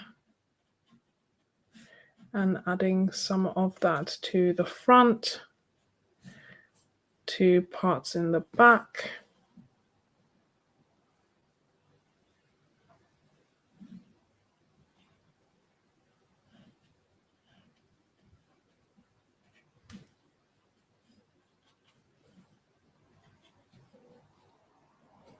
And I may do the same and then pick up some more and just have a tiny bit of yellow in it, because there's like a really nice stripe in the reference. It's probably thinner than that, but it's okay. I'm bringing that here as well. Whoops. Taking some yellow ochre to just make it a little bit warmer and adding that here as well.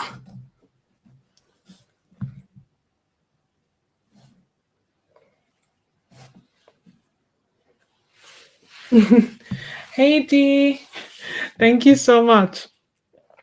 Thank you, Jenren. My door? I should hope not, because there's nobody here.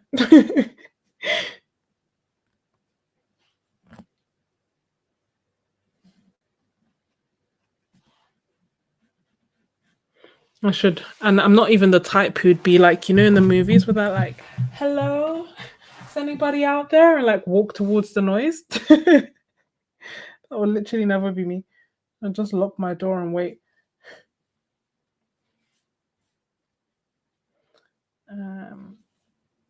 Okay, then just some light spots here, there, everywhere. This is going to dry and be slightly less glaring. And also, I know that there's a line like in the actual reference, but I kind of don't want it to be such a prominent line in mine. So I'm just going to break it up a little bit so it's not so, because otherwise it just commands so much attention, you know, like splitting the reference in half kind of thing. So I'm just going to add a few bits of green and all the other colors that we have in this reference in there, so it's not so glaring. And some of that Prussian blue, a pretty color.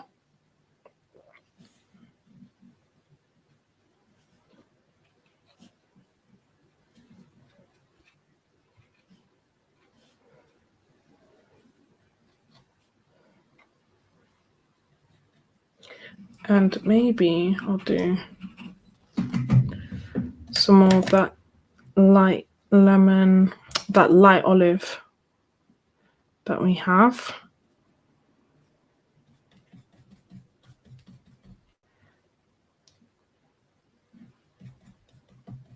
You can see I don't mix my colors cleanly, but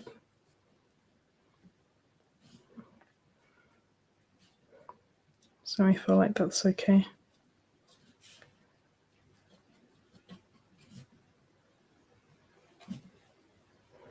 And I almost want to, I almost want to introduce another color, but then I also feel like I also feel like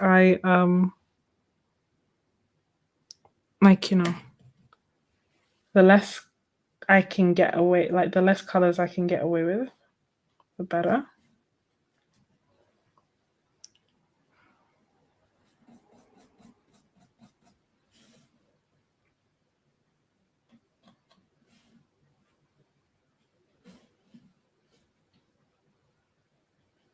So I'm just adding slightly lighter greens because I feel like a lot of the greens are similar colors.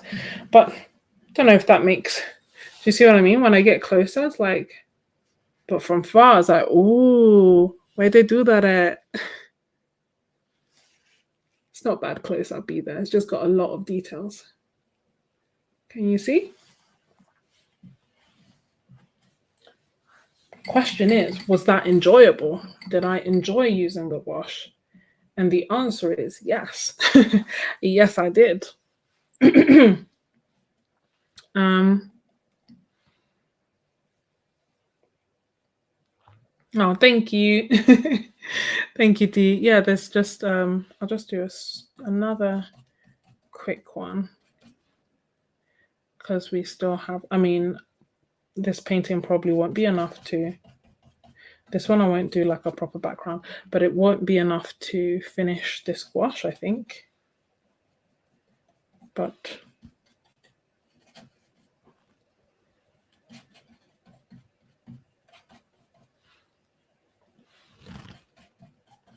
it will be nice because I feel like we could use these.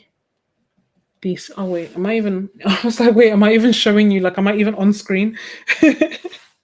Just in my own world, painting away. So putting down the colors again.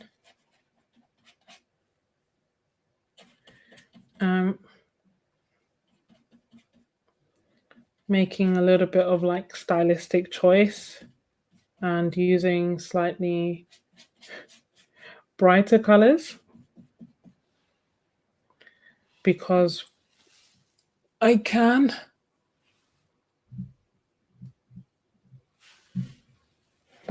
Just want to move this out of the way. Okay, good.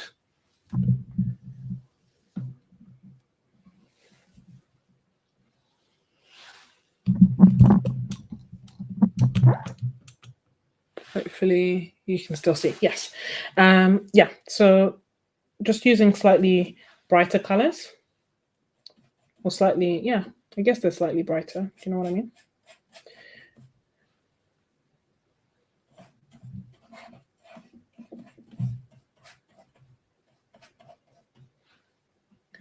And taking some more of that burnt sienna. Like this is such a nice color, very rich, very, very rich. And then for the rocks, I'm dropping in some of that Prussian blue for like the darkest areas. And because the burnt sienna is still wet and they're mixing, it's almost turning into that, that really nice gray that people like to mix with burnt sienna and ultramarine blue. Like it's just making a really nice color. It works with the Prussian blue too. I'm trying to do it quicker because I appreciate it's late. Now I appreciate it's late. Not before, but now.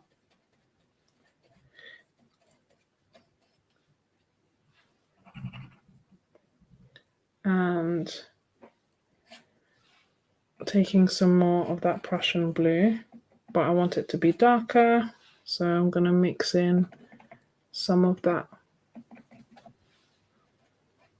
burnt sienna into it, and it's kind of turned into like, depending on how much you add, how you mix, this is almost turned into like a burnt ochre kind of color.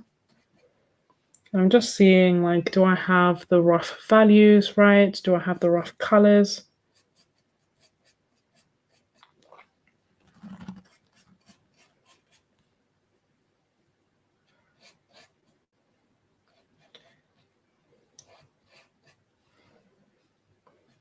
And I feel like for the most part I do.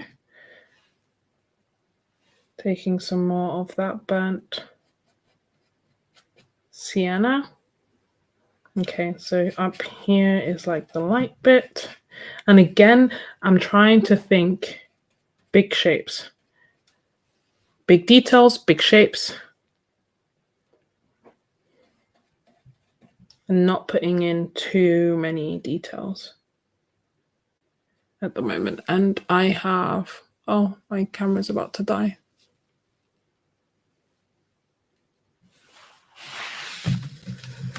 Oh. Let me change. I wanted to try and record it, you see, because this is not.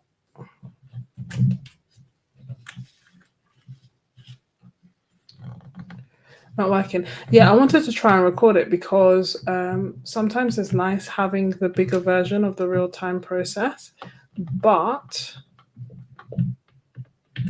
oh my gosh, there we go. But the way that the live stream is set up, I can't do that. I'd need a separate camera, which is what I have overhead. Sorry for the shaking, but it's been such a faff to set up. I feel like faff is a very British thing to say. Does anyone else say that? Do you know what I mean? Like, it's been such an effort to set up, but I don't actually know if it works or if it was worth it. Okay, my camera has, whoopsie, 10 minutes left. Sorry for all the shaking, it's wild. Yeah, it has 10 minutes left, so that's how long we have to finish this.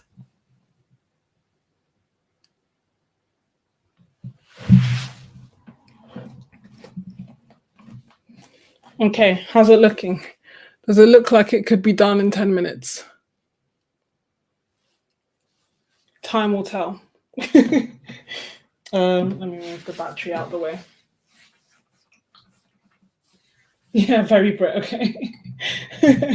Yeah, it's just been like, yeah, a lot of effort, I guess is the alternative way of saying that. Just put some of that Prussian blue again, but without the mixing. Like, I kind of like that you can tell it's a blue. And some detail there. Now, I've wet here. I'm just taking a little bit of that burnt sienna. I'm putting that down here as well, just so that there's almost like a reflection, you know, reflecting the colors that are around. And what color do we have there? Nothing. And adding some more. So it's very burnt sienna heavy.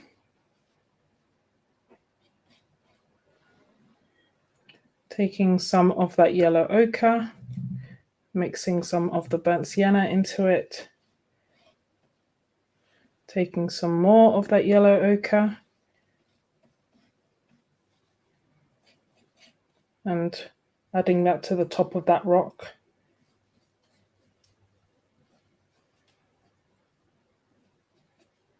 And let's make some more greens and work on the background and then make our way forward.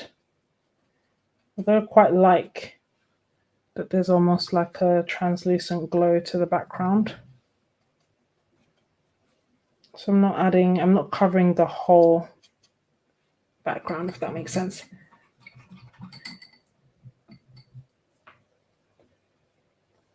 Hey, Goldie. Welcome. We have just watched out the Holbein Gouache as well as the Holbein Acryla Gouache. And I'm just doing a painting with the Holbein Gouache, just trying it out for the first time. Quite enjoying the process. Was meant to do one painting. Here I am on the second. But after this one, I will go to bed. How long do we have left? We have 7 minutes left.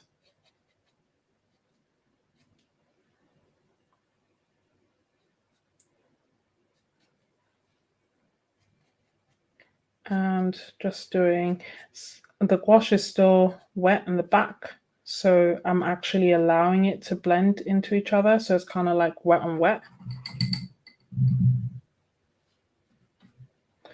It's a, I don't know, I find it to be a very versatile medium, you know, like a forgiving and versatile medium, although it does have like its quirks with, you know, especially when it comes to like the drying shift and whatnot.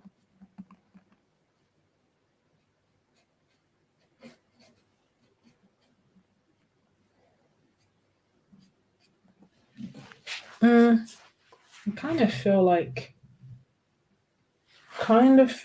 it's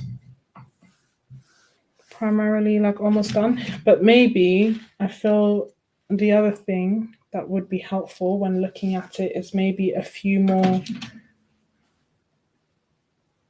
midtones, like something. I really like this area here, like I really like the blend, so I want to try to not disturb that bit too much. Maybe actually what I need is just more yellow ochre. Like I feel like it would be nice to have, yeah, maybe it's a little bit of a different color, and that's when I am looking up at the top and seeing what's kind of missing.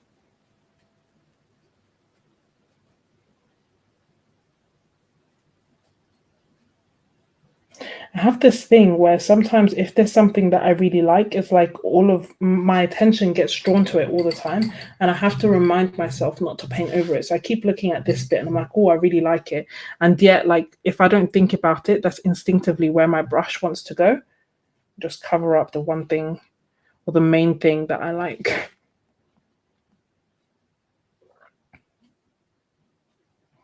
I just like the soft blends, which I don't usually do, and in fact, that's why I use the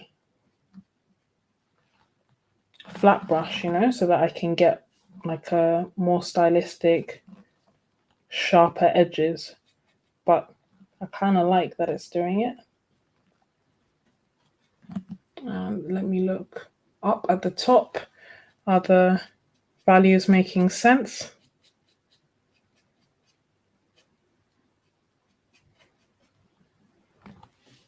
I feel like they are. So big rock here.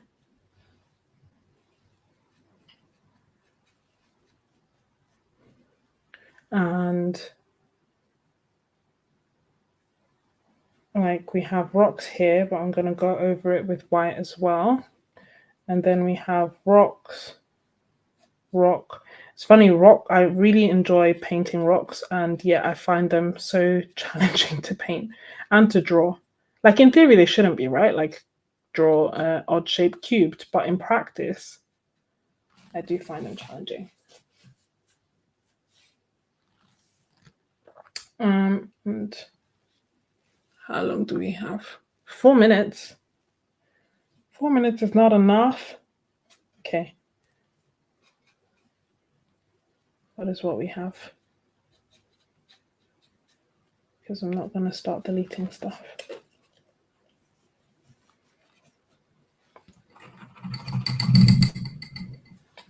Need some white.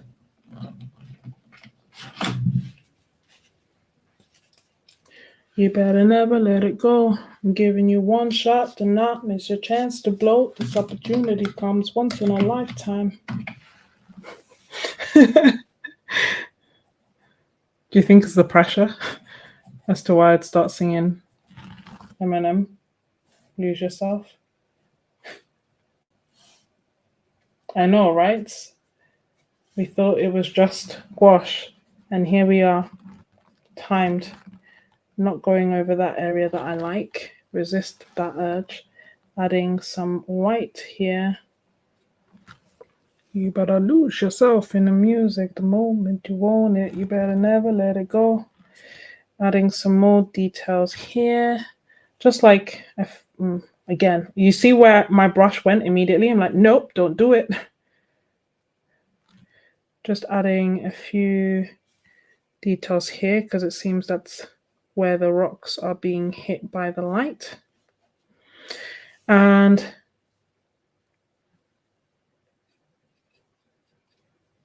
a few details here and there.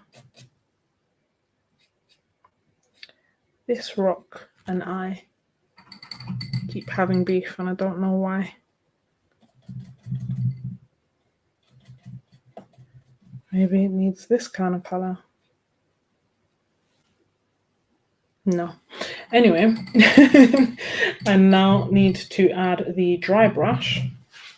So I'm drying out my brush. Oh, I thought my battery was dying again. I was like, no, you've got to be kidding.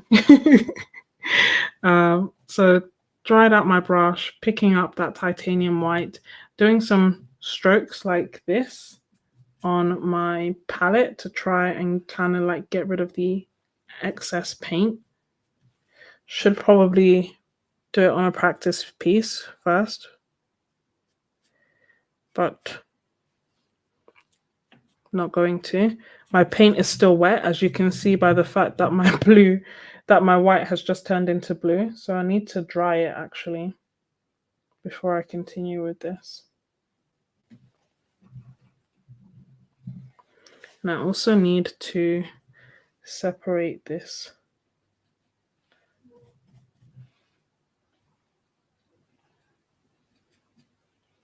These two things should not be linked together like that.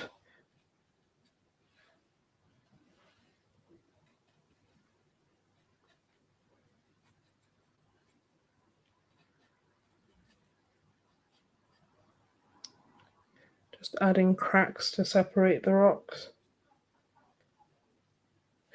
And okay, I'm gonna dry this and then I'm gonna do the dry brush because it's not really possible if you're doing it over wet paint. I'm gonna stop the time. Stop the time.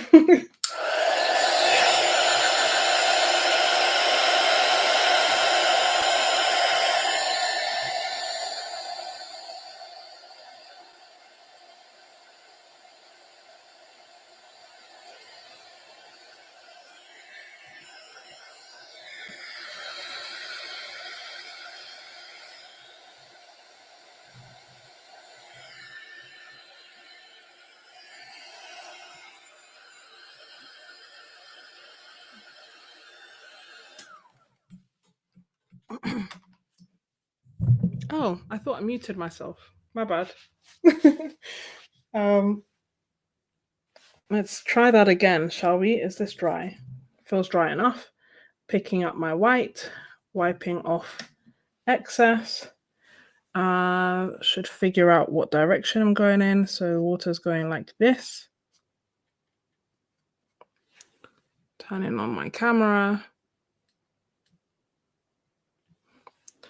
And then adding some more white here. Picking up some more. There we go. There's the opaque white we know and love. Though I don't know, it's not feeling massively opaque. Is it acrylic gouache or normal gouache that has the super opaque white? Maybe it's just me. And just adding a few more lines.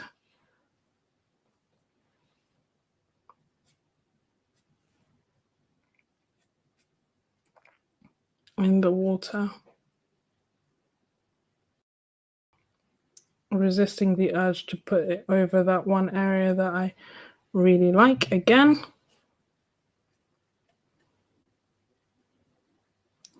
and putting a little stream here because I can, and I kind of like that there's extra contrast between, need some more white, between the blue and the white.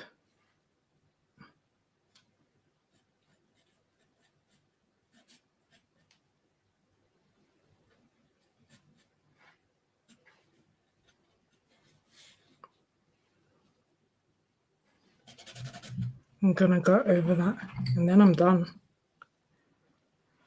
Just going over this because, well, because I've created a completely different color. That's just drawing a lot of attention because it's not anywhere else.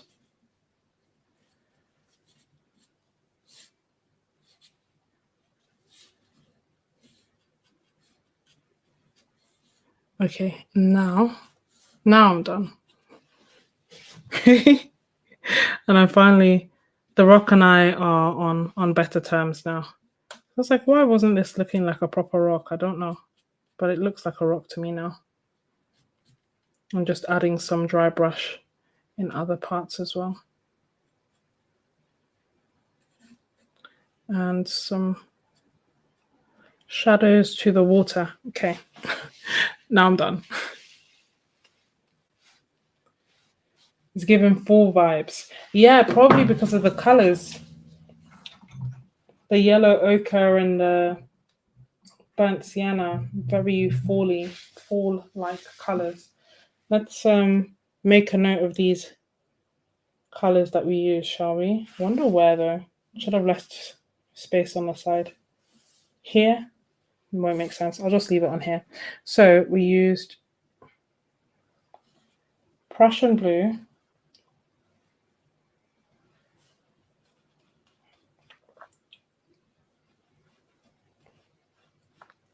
just do it like this. Prussian blue, burnt sienna, beautiful color.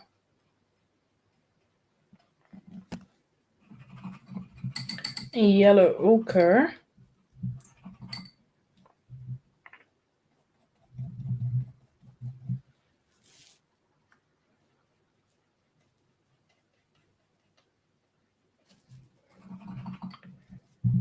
olive green,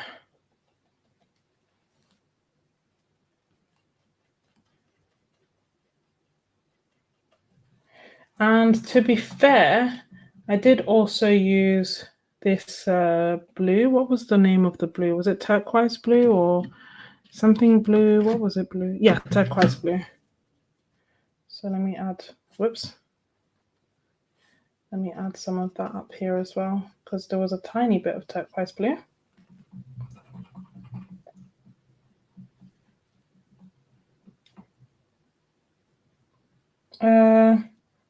Oh, you can't see it. I will.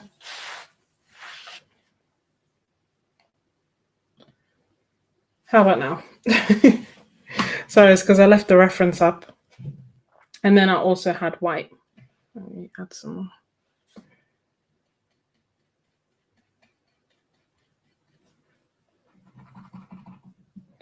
Oh, why? It should be able to go up to 1080p if you go on the cog. Is that what it's called? You know, the setting symbol on the video, and then quality. You can go up to 1080p. Let me get rid of this palette because I don't want to get gouache everywhere.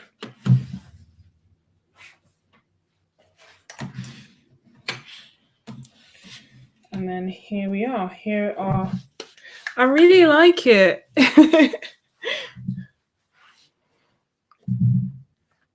So turquoise blue.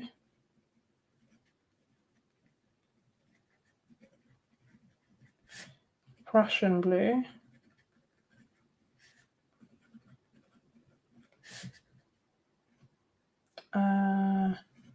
Burnt sienna. Yellow ochre and olive green, and they are all Holbein.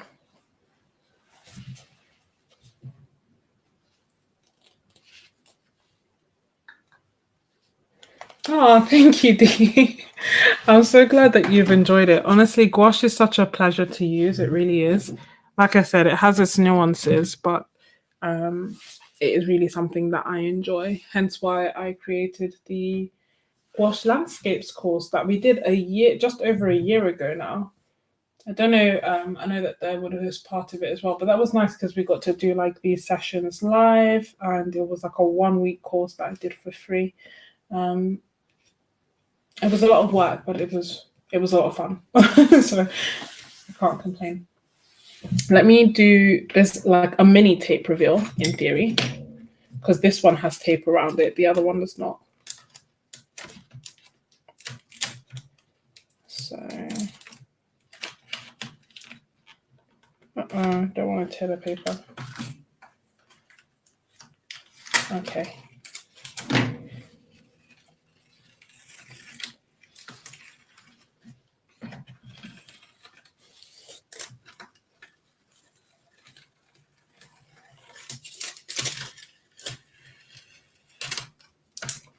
Here we go. Oh, that is so satisfying.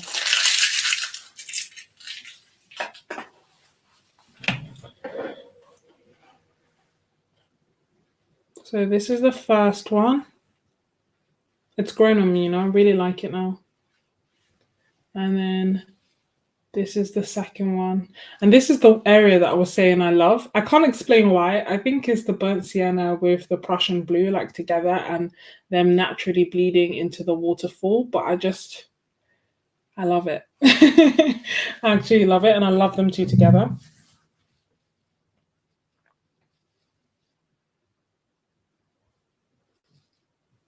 You are. Oh yeah, you did it as well, Shiva. Yeah, yes, you did. You were. I remember. But yeah, I hope that you have enjoyed this art haul and this swatching session. Here are the colors again, just so that you can see what's on the 24 set. Out of the two, obviously, I haven't painted with the acrylic gouache, so that's the kind of next thing that I need to dedicate some more time to painting with both of them, really, but also just painting with the acrylic gouache so that I can make a bit of a better assessment. Let me disappear for a second so that you can see. So, out of the two sets, like obviously at the moment, I'm not gonna lie, I am very much in love with the gouache. So if I had to pick one of the two, I would pick the gouache. That being said, I'm gonna paint with the acrylic gouache and then see. And I think that the colors are beautiful in both sets. Like they're quite a similar range. I wish that there was the olive green in this set. I feel like that's the one thing that's kind of like missing from this set. It's not necessary by any means. Like you can make it yourself by mixing, but it's just a really nice green. And that's actually the green that featured in these pieces, a really nice muted green. But yeah, the other things are like the colors. The colors may have the same name, but kind of vary across the range. So, for example, which ones? Like emerald green here and emerald green here, they're similar, but they kind of vary a little bit. Leaf green, kind of a little bit different. The leaf green in the acrylic gouache is slightly lighter. So they're not like drastic differences. Maybe I feel like the ultramarines are different. So this is ultramarine blue, this is ultramarine deep, and this is ultramarine deep. So I feel like the Holbein Gouache ultramarine deep is slightly warmer, so slightly more purple leaning than the acrylic gouache one. And then the main difference is the magenta. This is magenta in gouache. This is magenta in acrylic gouache. To me, they look like completely different colors. The rose also looks quite different. As it so happens, I actually prefer the rose in the acrylic gouache. I think that's really nice. And then the burnt sienna in the gouache, chef's kiss. beautiful. Really like it. And you can kind of see that like I'd taken the smallest amount, but it's like super opaque and super pigmented, which we could see in the painting. With the acrylic gouache is maybe so ever so slightly not as opaque, but I'll know better when I paint with it. Same with like the yellow ochre. When I paint with them, I'll have a bit of a better idea. But yeah, I hope that you have enjoyed this live stream and enjoyed this. Oh, hold on. I hope that you've enjoyed this live stream and that you have enjoyed this art haul. They are having a gouache sale, no, a Holbein sale, which I will leave linked down below in the description. In fact, I've already left it linked. And if you would like to join my membership, you're more than welcome to do so. There are currently 3 tiers. Only 2 of them have space in that the Happy Mail is full. So there's the studio tier, which is the new tier. And if you join today, the price that you join with will stay locked in for as long as you're a member. So the price is going to increase. It's just a launch day as a special thank you to my closest members who have joined to, basically say thank you, essentially. So I will leave it linked down below. It will include live streams as well as Zoom sessions, and that's kind of what separates it from the MVP tier. But it also has exclusive videos, art challenges, a Discord community, an ability to talk to me as well as to other artists, references. It has a lot. It definitely has a lot. And the MVP tier has everything that I've just mentioned. It just doesn't have the regular Zoom sessions or the regular live streams. And in the past so far, we've had Sarah Burns join us in terms of doing a session for us. We've also had TJ Marston join us. Helen Cryer is going to join us in a few days as well. And then I have a special guest for September and more. So yeah, there's lots and lots and lots of things to look forward to in the membership. A special thank you to everyone who is currently a member. I really appreciate you and I am so grateful for you. And a special thank you for this wonderful Holbein gift from my from the person who sent it to me. And yeah, if you enjoyed this video, don't forget to hit the like button. This is like the longest goodbye ever, but yeah, don't forget to hit the like button and don't forget to check out my next video, which I will link, which is a past video where I highlight my summer favorites because I'm thinking about doing that again. I've been doing lots and lots of painting. So yeah, good night or good day. God bless, and I will see you next time. Thank you all so much for joining.